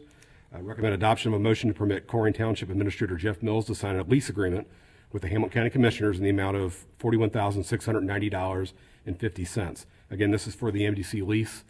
This was a planned-on cost that we had done a year ago. This isn't a new, out-of-the-blue cost. We knew this was coming, but if you've worked for the county, which, Raj, you have, things either go very fast or they go very slow, and this has done both. And it kind of came up here quickly on them, and they pass it out to the rest of us to get approval from our board. We'll go ahead and motion to approve it. I'll make the motion. It's been motioned and seconded. Is there any discussion? So is this something that we had over the last 12 months? Yes, this has been planned into my 18 budget. Of something that, No. describe again what it is? Well, RCIC, which is, they're the Regional Crime Information Center. They house the computers that we use in our police cars. I think the last update's probably been about 12 years now, and they've moved to all new computers. The laptops we have are all out of warranty. They're breaking. They're not being fixed. And they've decided to start moving into this new direction. They tested for about 2 years, kept telling us it was coming around the corner, so I kept budgeting it in to be sure we had it set aside. and now it's picked up a whole bunch of steam and they're ready to move forward. And they gave these to us to move forward with our boards to make sure that the leases got signed. Okay. Every police agent's mandatory to pay to the county to use of what they call them now. They used to call RCSC, now it's called a clear Right. system, state system. They had access to the federal, FBI, everything. And this is a 50% Very lease. sophisticated The county's paying the other 50%, so this is a reduced cost to us as well. Okay, was there any other discussion? Hearing none, Heather, please call for a vote. Mr. Insco? Aye. Mr. Rajagopal? Aye. Mr. Unger? Aye. Thank you, Board. Thank you, Chief Denny. The next item on the agenda is new business from Public Services. Kevin Schwartz. Thank you, Jeff. I have a motion to hire a part-time community center event attendant. I recommend the Board of Trustees hire Samantha Lang as a part-time event attendant effective July 13th, 2018, at an hourly rate of $15 per hour contingent upon successful completion of a background check. This will fill an open position at the community center. Is this also seasonal? It's not seasonal. It's not seasonal. Okay. It's year-round, part-time. Gotcha. I'll make the motion in that case. And I'll second it. It's been motioned and seconded. Is there any discussion? Was this position, I know we talked about this in the past as we're trying to become better functional. Was this a position advertised, or how did we get our candidate? It was advertised and was posted on the board out front for a long time. It's taken us about 3 months to find somebody. Okay, just wanted to establish that. It's a really sporadic job. You might work Saturday, Sunday, 12 hours each day, and not work again for 2 or 3 weeks. It all depends upon rentals at the center. Okay. We have 2 people oversee those rentals. Okay. So it's a hard position to fill. Sure. I might have seen it out there on the board, as a matter of fact, now that you mention it. Was there any other discussion? Hearing none, Heather, please call for a vote. Mr. Insco? Mr. Rajagopal? Aye. Mr. Unger? Aye. I'd like to mention, is there any more business for the police chief or the fire chief here Yes, this sir. evening? I know that it's getting around 10 o'clock. If you two want to stay, we'd love to have you. But I know you've got a whole department to run, and if you want to excuse yourself, that's fine, or you can stay and we'll go on with the meeting. Very good. Thank you, sir. The next item is a nuisance abatement resolution. Ms. LeCount. Just one item for planning and zoning. Recommended approval of a resolution to remove uncontrolled vegetation and/or refuse at the listed properties. As usual, this resolution is recommended to allow the trustees to abate and assess properties with Ohio Revised Code nuisance violations. And I've seen the list, so I'll move for approval of that list. I'll offer a second. It's been motioned and seconded. Is there any discussion? I did receive an email from a concerned resident about a house over on Colerain Avenue, very close to the corporation line, kind of across from Burnside. right at Burnside. And I think the response or the flavor that I got was that house has already been looked at and is already in our system of, are you familiar with what I'm talking about? I'm not familiar with that specific property. Jeff I is? am. Yep. That property is currently site. Its status is site to court, so it's currently being prepared for housing court. So that means they've been issued of notice of violation. It's been re-inspected and not cured, and the next step is housing court. And I just wanted to let that resident know who had contacted us. That person's name doesn't come blazing to mind, but that one's in the cycle also. So is there any other discussion about the list that Jenna has proposed? Hearing none, Heather, please call for a vote. Mr. Insco? Aye. Mr. Rajagopal? Aye. Mr. Unger? Aye. Here is the resolution. Thank you, Ms. LeCount. Okay, the next items on the agenda are related to administration. The first one is a motion to execute a contract with Urban Fast Forward for a Northbrook Strategic Investment Plan. This was a really cool process, I think. What we did was we reached out to a number of consultants that provide this service, and I it was very important to me that the neighborhood was the one that chose the consultant, because ultimately it's your neighborhood, and you're going to have to work with them just like us.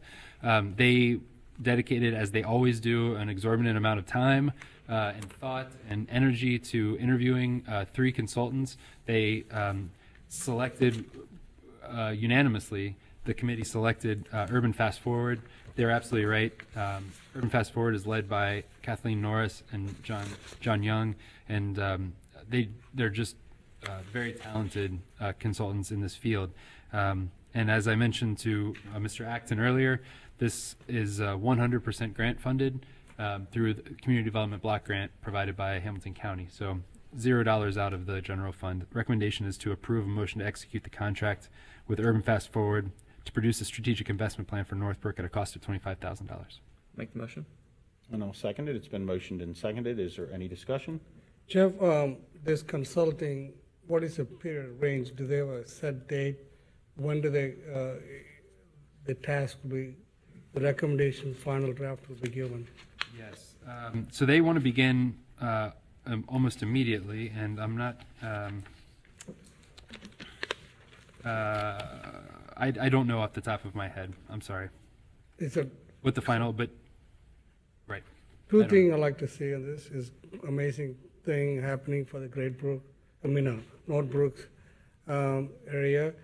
And what, like Jim also brought it to attention, that the previous consultant we hired, Yeah. he said the new one is completely elevate the whole project for the community. Yep, so we're building, and so what the idea of placemaking is that right now we have a center, the Northbrook Shopping Center, that has two tenants. It's got a Dollar General and it's got a daycare, right? And he has a ton of vacancy. And the idea is that he's having a hard time filling that because tenants don't want to go to a place that they feel like their customers won't go to. And so what placemaking does is it brings people to that space and demonstrates that people will come to that place if there is something worthwhile to come to, right? And so we've had success with that in the past. And so what the previous contract with MKSK was to build the capacity of this organization to design events that will bring people to this space and activate that space, create a place out of that space, a unique space, and demonstrate that people will come there, right? So then we can go out to a UDF or I don't know, a Creamy Whip or a whatever, and say, look, 150 people are here every Friday because there's something here worthwhile. And so that's the idea of placemaking as an economic development tool. It's called demand discovery. Right now, nobody thinks that there's any demand, which is why there's no product. What we're saying is there could be demand, you just haven't provided the right product. And so now they have that capacity and skill and ability. They've got a book that they can use to execute projects in the future, and so that's done.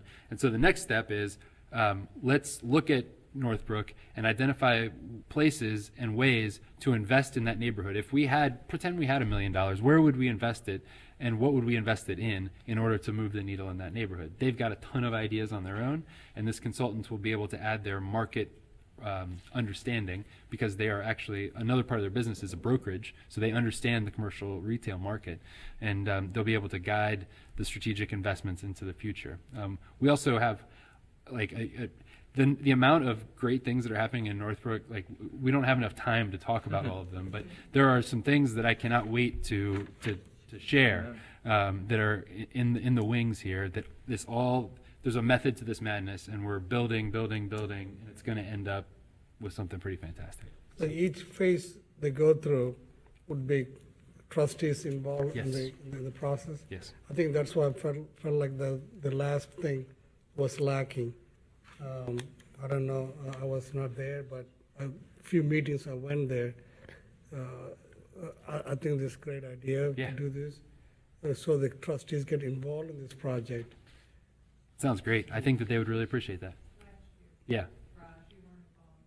No. That's not your fault, Raj. We forgave I love you. I love the neighborhood. I do it. You can't go back in even if time. you don't No, invite me. she's just saying that event and that contract was all conducted last year, so so you didn't have the opportunity to work on that. But in moving forward with the strategic investment plan, I bet the neighborhood would really appreciate trustees being involved. So I admire the people in the community. They really took an interest in build a strong community. That's remarkable.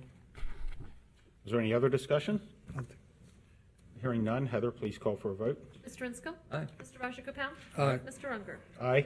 Good. Thank you, Board. The next item is a motion to execute a contract with DIN Focus Marketing Incorporated for a housing market study. At the last meeting, you all approved the acceptance of a grant from the Hamilton County Planning Partnership in the amount of $20,000. Coming back to you this month with a contractor identified.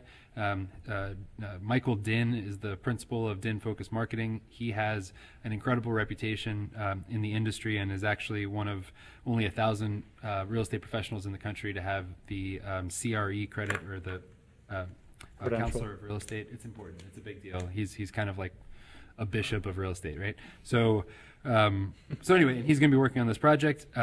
The current contract is a not to exceed of $20,000. He wants to. I'm meeting with him on Friday to get that kicked off. This is another really big deal for the township, and it's paid for entirely through grant funds, so it has no impact on our general funds. To open discussion, I'll make a motion to approve it. Second. It's been motioned and seconded. Is there any discussion? Not from mine. Raj? Okay. No. Thank you for going out and securing that grant and make the most of it. Amen. Is there any other discussion? Hearing none, Heather, please call for a vote. Mr. Rinsko? Aye. Mr. Rajagopal? Aye. Mr. Munger? Aye. Thank you, Board. The next two items are related to health insurance. The first item is a recommendation to approve a motion to execute a contract with Anthem Services for the provision of dental, vision, and life insurance for township employees. In order to secure savings on our primary health insurance, we opted to consolidate all of our ancillary insurances with Anthem in order to get a discount. All of the coverages are comparable, and they cost less. I'd really like to take a second to highlight Ms. Randolph's involvement in this. She was the one that went out, worked with our broker, and got us the savings. And when I say savings, we're not saving money over last year. It's a massive increase because health insurance is very high. But when that first quote came in, I about had a heart attack. And Emily worked diligently to dial that down to the rate that we have now. This is one of the ways that we did it. We were able to save $83,000 by consolidating these ancillary insurances. So the recommendation is for approval. I'll make the motion. Second.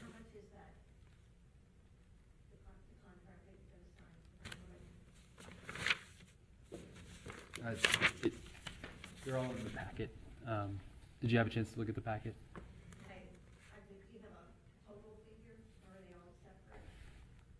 Not off the top of my head, I'm sorry. Yeah. So where were we? Did we need a motion for that? Yeah, I believe I made a motion. I'm sorry, I didn't hear if anybody seconded. Oh, sorry. Maybe I'm crazy, but I'll make the motion if I didn't already. Greg motion, Raj second. Right. Is there any discussion? Yeah, thank you, Emily. That's all from me. Any other discussion? Hearing none, Heather, please call for a vote. Mr. Rinsko? Aye. Mr. Rajagopal? Aye. Mr. Munger? Aye. Very good. The final item on the administration's new business agenda is a recommendation to approve a motion to execute a contract with Sun Life Financial for the provision of voluntary critical illness and accident insurance for township employees. Key to this recommendation is basically the customer service provision of our former ancillary voluntary critical illness and accident insurance. We were unpleased with the way that they handled claims, and we were able to get comparable insurance by switching to Sun Life. So recommendation is for approval. A motion to approve. I'll second. Is there any discussion? That cost is comparable or less or more? Jeff? Yes. What is it? Yes, it is comparable, and this is a township, or not a township expense, it's an employee expense. Okay, is there any other discussion? No. Hearing none, Heather, please call for a vote. Mr. Rinsko? Aye. Mr. Rajagopal? Aye. Mr. Munger? Aye, and that, I see that it's the voluntary expense for an employee. Okay, thank you. Okay, the last item is in the fiscal office, and since this affects me, do you mind if I mention what's going on here, or do you want to introduce please, it? Okay, please. okay. So there, I just want to be real clear. There is no increase in benefit for me. This is a housekeeping issue. Opers contacted us and asked us to update a 2007 resolution. because the 2007 resolution identifies an individual that gets this benefit by name rather than by title. And so when that individual left, the resolution isn't in force anymore. And so by passing this resolution, you are updating a 2007 resolution that's already been passed. It's in keeping with the contract that you approved in April, and it doesn't result in additional spend on the township. It has no impact on the township. Well, let's get I'll it make on. the motion. And I'll second it. It's been motioned and seconded. Is there any discussion? I was satisfied with his explanation. You want to read the title? Yes. Well, let me go ahead and make a comment also. So that did pass in 2007 with, I think it came up earlier this evening with Trustees Corman, Ritter, and Fiedel Day. Yes. Yes, Mr. And that Unger. passed in 2007. Resolution 37-07. Same thing, 10, 11 years later. Yes. Okay. Go ahead, Heather. I got Go ahead, Raj. one question. Opers, OPR, Opers, contributions based on the salary, certain percentage each, Correct. So there's two classifications within Opers. There's government employees and law employees. So our law enforcement, our sworn police officers, the township has to pay 18.1% of their contribution, and then they're responsible for the remaining part. And then for the government employees, it's 14%, and then the township employee is 10%. So this would allow because we're already paying the 10% for Jeff, and so this would allow us to continue with that. 10%. And would bring Opers into compliance. Correct. Thank you. Was there any other discussion? Hearing none, Heather, please call for a vote. All right, this is resolution that Colerain Township will pick up the statutory required contribution to the Ohio Public Employees Retirement System for the township administrator pursuant to IRC section 414H2. So, Mr. Insco? Aye. Mr. Rajagopal? Aye. Mr. Unger? Aye, and I would guess that would be for any future township administrator also, now that we've got it enshrined. If you'd like. And it's not required, but if you'd like to offer that benefit to township administrators. It's something you already have. As the township has since David Fogelsong was here, if you'd like to continue that into the future, you are able to without having to pass one of these. No, isn't most government employees required to have Opers? PRS, most of the government. Yes, absolutely. And I forget the year, if it was in the 1980s, I believe, but the township could decide for our fire personnel whether they wanted to go with OPNF, the Ohio Police and Fire Pension Fund, or Opers. And the vote then and decision was for the fire to go with OPNF. So we actually have three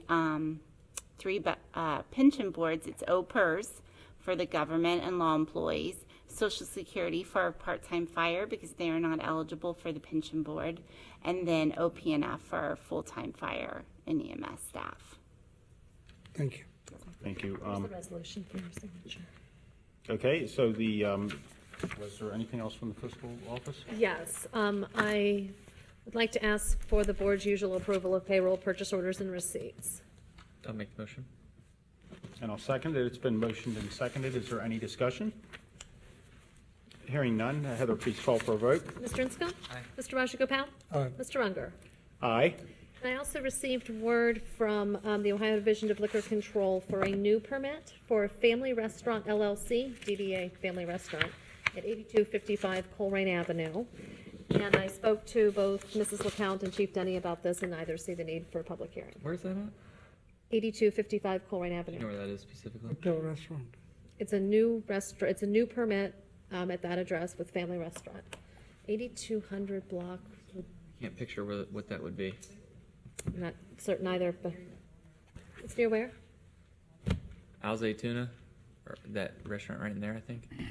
Great, another new business coming to Colerain. Exactly. So, if the board agrees, I will go ahead and return this to them, indicating that a public hearing is not needed. Fine. Okay, thank you. Was that all, Heather? That's it. Give me that address one more time, Heather. I'm sorry, I can't. It's killing me. 8255. 8255. All right, we're all Googling right now, right? Our next item is citizen address. Did anybody have any comments on anything from this evening? Could you please approach the microphone? Was there something, did you have a comment?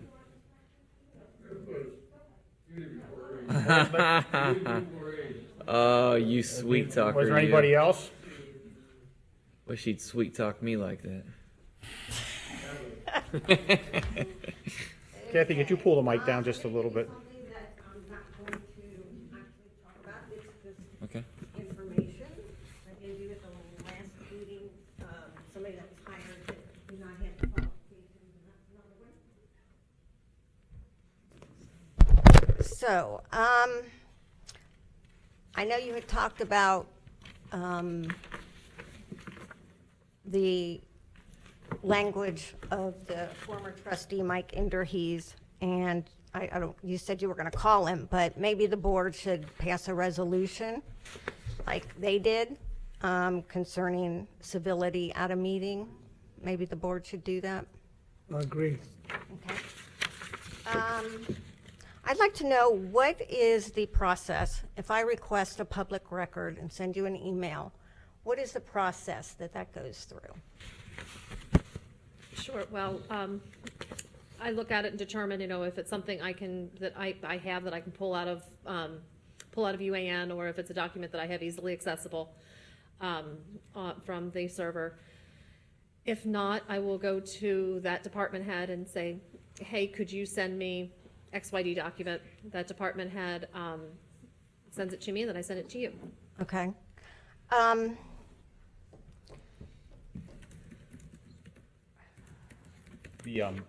And as far as my understanding of it, and I saw you out at the class, and thank you for taking it, the class back in March where I completed my public records training. Right. We can only provide documents that exist. We can't provide some document that's never been created or doesn't exist. So. That makes sense. Who maintains employee files? I guess. I'm sorry. The They don't work township for me. maintains them. So Any particular person? sure, we just hired a human resources specialist who will be maintaining personnel jackets. So when you get a new employee, she sets up the employment file and sets up the new employee and maintains those files. So we have changed the way that HR is done, and we are in the process of changing it further, right? So we now have a human resources specialist that is going to be focused on human resources. So what's been done in the past and what will happen in the future may be different than what's happening right now. But currently, the Renetta Edwards, who is our new HR specialist, will be assigned with creating personnel jackets and doing the HR work that we need done. Okay. Regarding her, is there any employee in the township that has had a prior relationship with her or is friends or relatives with her? I have no idea. I don't. Not that I'm aware of. I've never met her until she showed up at our meeting a couple weeks ago.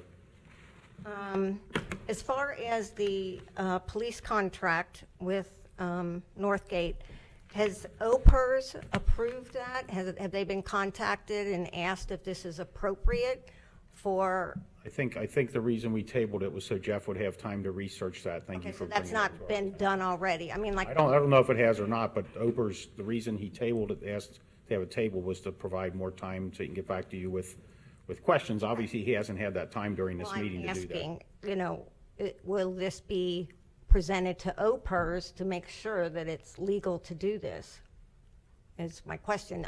Before we did the OP&F thing, and we had a verbal agreement and nothing in writing. And so I think, because I find it hard to believe that Opers would allow us to pay somebody for work they're doing in the private sector. That just really doesn't seem like something that they would approve. So I agree, Kathy, because when I was a deputy sheriff, I used to work a lot of details. I never paid Opers. It's Right. this, say I worked on the Kenwood Mall, they gave hourly rate, the mall will write the check. And directly. that's how off-duty Yeah, details we are don't- supposed to be. And so even with Walmart, I have to question that, because I don't think we want to get ourselves into any more legal problems as far as pension. And I appreciate with Mr. anybody. Mills being cautious and taking a couple weeks to research it. And our Opers was just audited, and we received a perfect audit for, so Are they aware we're doing of okay. this arrangement, though? We're going to make sure that everything is on the up and up. Okay, good. Mr. Stevie brought up the legal bills, and I had asked at a previous meeting if the board would be willing, as the client, to make legal bills public record. And Greg, you said you didn't know about that, and so I'm asking you again, is there a problem with you, the client, making legal bills public record? For me personally, it would be on a case-by-case basis, and I would certainly want to talk to the law director and obviously Well, my I mean, peers. anything that is confidential would have to be redacted, but that doesn't mean the whole paper would have to be redacted. I wouldn't have any problem after discussing it with our council. Okay. What could be let go, but I'm confident that everything Larry's got redacted, there's reason for it. Well, not when you redact the date and who did it and everything. That's not necessary to be redacted, as Mr. Stevie said. We got a loan for police and fire vehicles. Is that being paid out of the general fund? Because I saw in there two appropriations that one of them said machinery and one of them said vehicles, and it was police and fire. The 5 new vehicles you saw on the budget item on the No, screen? this is in the appropriation ledger. So can I take a TV timeout here real quick and just say? TV, so go Yeah. ahead. There's no Commercial timeout. break, everyone home. TV timeout. Jason, keep working back there. Hold tight just a second. On that question, it's difficult. So right now it's 10:30 at night, and what we're doing is there's the opportunity to ask any question about any aspect of a $37 million operation with 7 different departments, and we're supposed to come up with the exact right answer right now. And so that doesn't. What I want to do is make sure that you have the answers to your questions, Okay. and I don't know that this is the best way to do that, Okay. right? So if you would But like we're to not, email we're not me, compelled to answer, we're just providing answers as a Actually, I courtesy. have an answer. but if you'd like to email me these questions, what I'm suggesting is that instead of at 10:30 at night on a Tuesday asking these questions, why not just email me? Well, because a lot of times we don't get an answer. Actually, Carbon copy us in the email too. Well, There I you mean, I feel like this is a good venue for other people to learn also. Sure, that's fine, but you do understand that like what you're doing right now is asking and you have the opportunity to ask any question about and I'm supposed to answer you right now, and that's difficult. And no, right? I You didn't can say, appreciate and I didn't expect you to answer. Okay. Well, thanks for bringing I it up. actually have an answer. Okay. Would you like to hear it? Capital expenses are paid from the general fund for fiscal year 18 and 19 for those, due to the reserve spend down from the Stone Creek TIF created in the general fund in an attempt to extend levy dollars. So they're using leftover funds from the TIF, Stone Creek? TIF. Okay, so they did get a loan from Huntington for vehicles. Was that money put into the police and fire district, or is that out of general fund? And you can get back to me on that. Yeah, I'm gonna have to get back with you on, but that's the answer as to why we're paying it out of that particular fund. Okay, so that really is not their money. It's just money that we are giving to each department so they can get used leftover TIF money. Okay. I was going to ask Chief if they used to have the bike patrol and what the status of bringing that back was, or if that's a Send them an possibility. email. I saw them on bikes Sorry, at, Kathy, the what is fireworks. it? A bike, yeah, bike patrol? I saw them about 4 police officers on the bike, about 4. I think it was all Detective When they Stockmeyer do or They used fireworks. to do it years ago. They had several, Oh, okay. but then they just stopped it. That's a very good patrol. I like that bike patrol. Okay. I would just like to know if the board could guarantee me that in the future there will not be any employees hired because of who they know and that all hirings will be based on their qualifications for a job, and that they would be qualified for what the job is requiring? Absolutely. I have no No history of nepotism. doing anything different than that. Well, know what I always that say? wasn't done in the past. That's why I'm asking if That's you why were. there was an election and there's a couple new guys up here. Well, that's okay. You're a new guy. I'm asking you. Yes. I would never hire a friend or my wife Well, or I'm not anybody saying else. you. It's other people. We'll make sure that's not What, gonna what happen. I've asked is when they bring a new hire to me, is just to tell me up front, are they related to somebody? Are they friends? Because it's going to come out eventually, you know. So why not just have it up front, you know? So far as our new hires go, Jeff, no relation to anybody as far as we know. All right, it's good enough for me. It's just that we've seen that in the past, and I'm asking that this board not allow that to continue. Thank you for your comment thank about you. that. Thank you, Kathy. Was there anybody else? Mr. Acton's the last one then? Okay. You ain't getting off that easy. We'll be quick. Take your time. You know, we keep talking about transparency, and I see Roger's got transparency. Just He's going to be transparent. He'll be right back when he comes out of the transparency room. Yes, when he comes back. There was quite a bit of information passed out this evening, and I would like the trustees to start the meeting out as on the agenda. What's on the agenda, we cover. All this other, I'm not going to call it garbage, all this other information, be now. Are you talking about the detail that for the flagpole and stuff, or? Northbrook, when they were up here speaking, the young ladies that came speaking about the babies and all that, that's not part of the agenda. Well, we decided at the beginning of the meeting that we would just let whoever, it's the policy of this board to let people speak. And they bring forward a folder, and which, because it's been introduced to the board, this does become public information.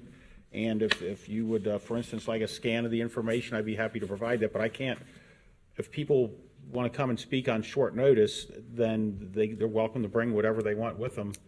I'd be advised this all becomes public documents like this petition and this folder. And Just mentioning, Mr. Unger, it says here, item number 7, citizens address questions concerning today's agenda. Right, and we talked about that at the can- beginning of the we can meeting. Cut these meetings down very, very fast if that is what's discussed, what's on the agenda. Well, maybe on these cards We I should could put a what they're note that says, are you discussing, yeah. discussing? Because the we had no agenda? idea what she was going to talk about, or at least I I'm didn't. not talking Would that about I'm satisfy talking the- about everybody else, Right. even myself. I told you I was going to get off the agenda. Well, you were honest, weren't you? I could gavel and say, excuse me, it's not on the agenda. Please continue after. I know that limiting public speaking created a lot of turmoil here last year, and it's been my policy, and I think Greg and Raj would agree that in 6 months, it's a whole different environment here because we do let people talk. And But we wouldn't be here at 10:30 at night if some of this other, I'm not going to call it BS because it's very educational, put it back where it belongs on the back side. well, maybe we would adjust the citizens address to check if it's something with the agenda or something for new business Put a at the little end. block on there, check the agenda or, something else. So I don't you want know to, your- and I'll consider that. I don't want to do anything to disenfranchise anyone that wants to speak to the board, though. I agree with you. I don't want to disenfranchise anybody, but, that's why these meetings last so long, Mr. Unger. I don't have to be at work till 7:30 in the morning. I've got another 7 hours I can be here. That They don't guy's have, been they here don't, since Larry doesn't have anywhere to 6 this be. morning. Your cohort here's been here since Yeah. 6:30. He's half my You guys age. over He should here be fine. 4 hour day shift. But just the other thing I'd like to bring up, and Jeff, I mentioned this to you back in our last meeting, but some of this information about like new hires and that screen there, we don't know what's on those agendas or the documents that you have. How about just blowing it up there? Maybe once in a while we're hiring John Doe, graduated from UC or X or something like that, he's gonna make 15,000. So everybody can see their profile or? Yeah, and there's any other With our conversation new like that, software that we're getting. fine. Maybe. I'd have to check into that. Yeah, that but, might be something that when the new software that we've approved comes in, that would be a lot easier and seamless to do it that way, Jim. It's just like zoning, planning and zoning, you know, nuisance and order and abatements. We got our second meeting for that. Why do we need that on Well, there? because it's July 10th and there's been a lot of rain and the grass is growing, and I live next door to a house that needed abatement and I There's cut no it. list there. It's on the agenda. You can go to our website and see it. Okay. Why not throw it up there so we all can see it? I know on the website, but there's a lot of people out here that are not on that website.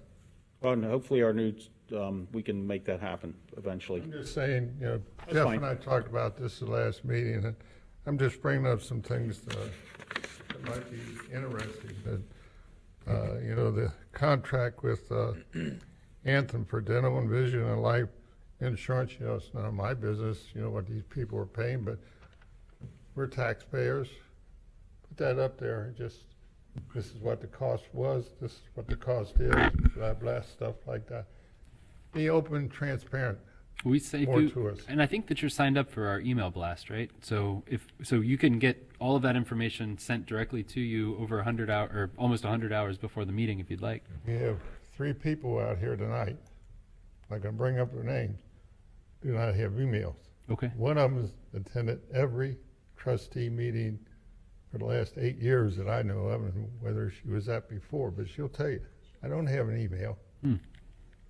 Okay. Well, this agenda is 100 and some pages, and if I think I know who you're talking about. If she wants a copy, we'd probably figure out a way to get her a copy of it. It's just a lot more economical to post it online. I'm looking at the plan design for Anthem right here, and we don't have a computer in front of us. I guess we could put all 140 pages on the screen if we wanted, but you're being very good and patient with me, and I like that. And there's I'm not suggesting that. Bite your I know finger it's off. Too much of a job. It might be beneficial if you Sure. made a copy Understood. and give it to her, so she's got it. Understood.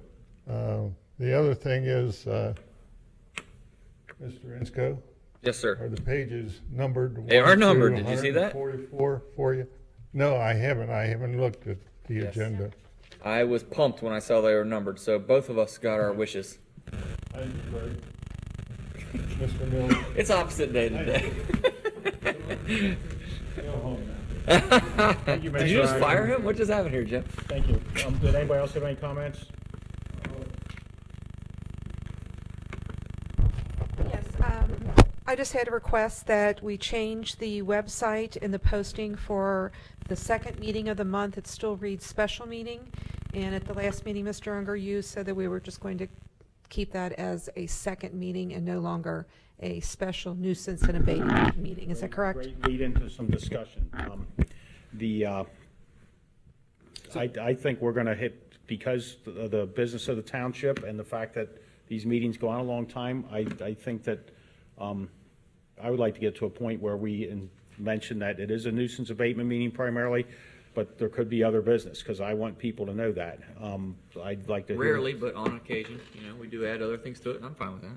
I don't have any issues with that. I think we agreed, I don't know, the second meeting is abatement meeting.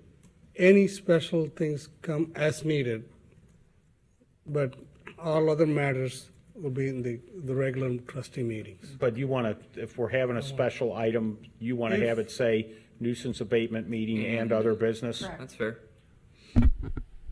So just sort of procedurally, at the beginning of the year, this board of trustees adopted 2 schedules, right? One schedule was a schedule of regular meetings, and one was a schedule of nuisance abatement meetings, is what they were called. And so I guess it wouldn't hurt to call it something other than that, but We call it nuisance abatement meeting and other items as necessary. Yes. So what would you? That's fine. I'm just saying. Yeah, we did talk about it. Yes. And you and I spoke about it, and as I've said, this is our chance where we can discuss things. So what is your favor on that, Greg or Raj? I mentioned to Jeff that second meeting is abatement meeting. If any necessity things come across we need to address, and we can add on. But otherwise, every other matters should be in this, the first meeting. Is it okay? So what you're saying is when you look at the homepage of the website and it says nuisance abatement meeting July 24th, it should say nuisance abatement meeting and other business as necessary. I don't know how you're going to word it, but I just want to get the flavor of what you're looking for. So now, do we need to? I don't know if we need a motion to change what we approved in January, or can we just change the name of that, or we're advertising? Well, do we need? One way to do it would be to. As I'm just thinking on the fly here. One way to do it would be to a motion to cancel all nuisance abatement meetings as was adopted in the January whatever meeting that was adopted, and then amend the regular meeting schedule to include all of those dates, right? And then you'd have the same type of meeting. It would have the same number of meetings. Those dates are already planned, July 24th, August yes. 22nd or whatever. That's right. And the idea is that when the grass grows, that second meeting was added so that we could be more responsive to our nuisance abatements, right? Which is critical. Which is critical. And it's also tempting, like as we saw tonight, when there's an issue that's pressing, to get that on that second meeting, because we're going to have a meeting anyway. Why not add a little bit of business, because it's kind of pressing business, and it would be it saves us from having to call a special meeting for another reason, you know. Right. So it's whatever you'd like to do as a board. I would just, for the purposes of this year and to make it advertised that way, can we advertise it as, just leave the schedule as it is, but change the name of the July 24th, August, September, and is there one of those in a second meeting in October? Yes, sir. Just for those 4 meetings, add the words and other business and other business as necessary. You got it. Do we need a motion for that, or can we just do that, or? As long as you notice it, you could do that. Do you I'd think make a motion. Do it by motion, and then we'll notice it. Please. Okay, I'll make the motion then. And I would second it. Is there any other discussion? And the words will be, and other business as necessary, added to the second meeting of July, the second meeting of August, second meeting of September, and I guess is the last nuisance abatement meeting in October? Yes, sir. Okay, so add that to those 4 meetings. So is there any other discussion? Hearing none, Heather, please call for a vote. Mr. Itzko? Aye. Mr. Rajagopal? Aye. Mr. Unger? Aye. And please expect that there'll be business on that July 24th meeting, likely if we get the answers on the. Oh, I'm well aware. I would just like for everyone else in the township to be aware as well. Well, I'll talk to the eye on the wall. Please expect that there'll be business on our July 24th meeting. And then I just had one other observation this evening. We had a, the budget thing. It was, people had to talk, and isn't there normally swearing in for that? Swearing in during a public hearing occurs, it's necessary during a zoning hearing, because our Sixth Circuit has talked about with due process of people's property rights, there has to be a swearing in. But this was not a zoning hearing. This is just a tax hearing where people are getting up and giving their opinions on how the trustees should spend money. And that's not a due process issue with respect to properties such as a zoning hearing would be.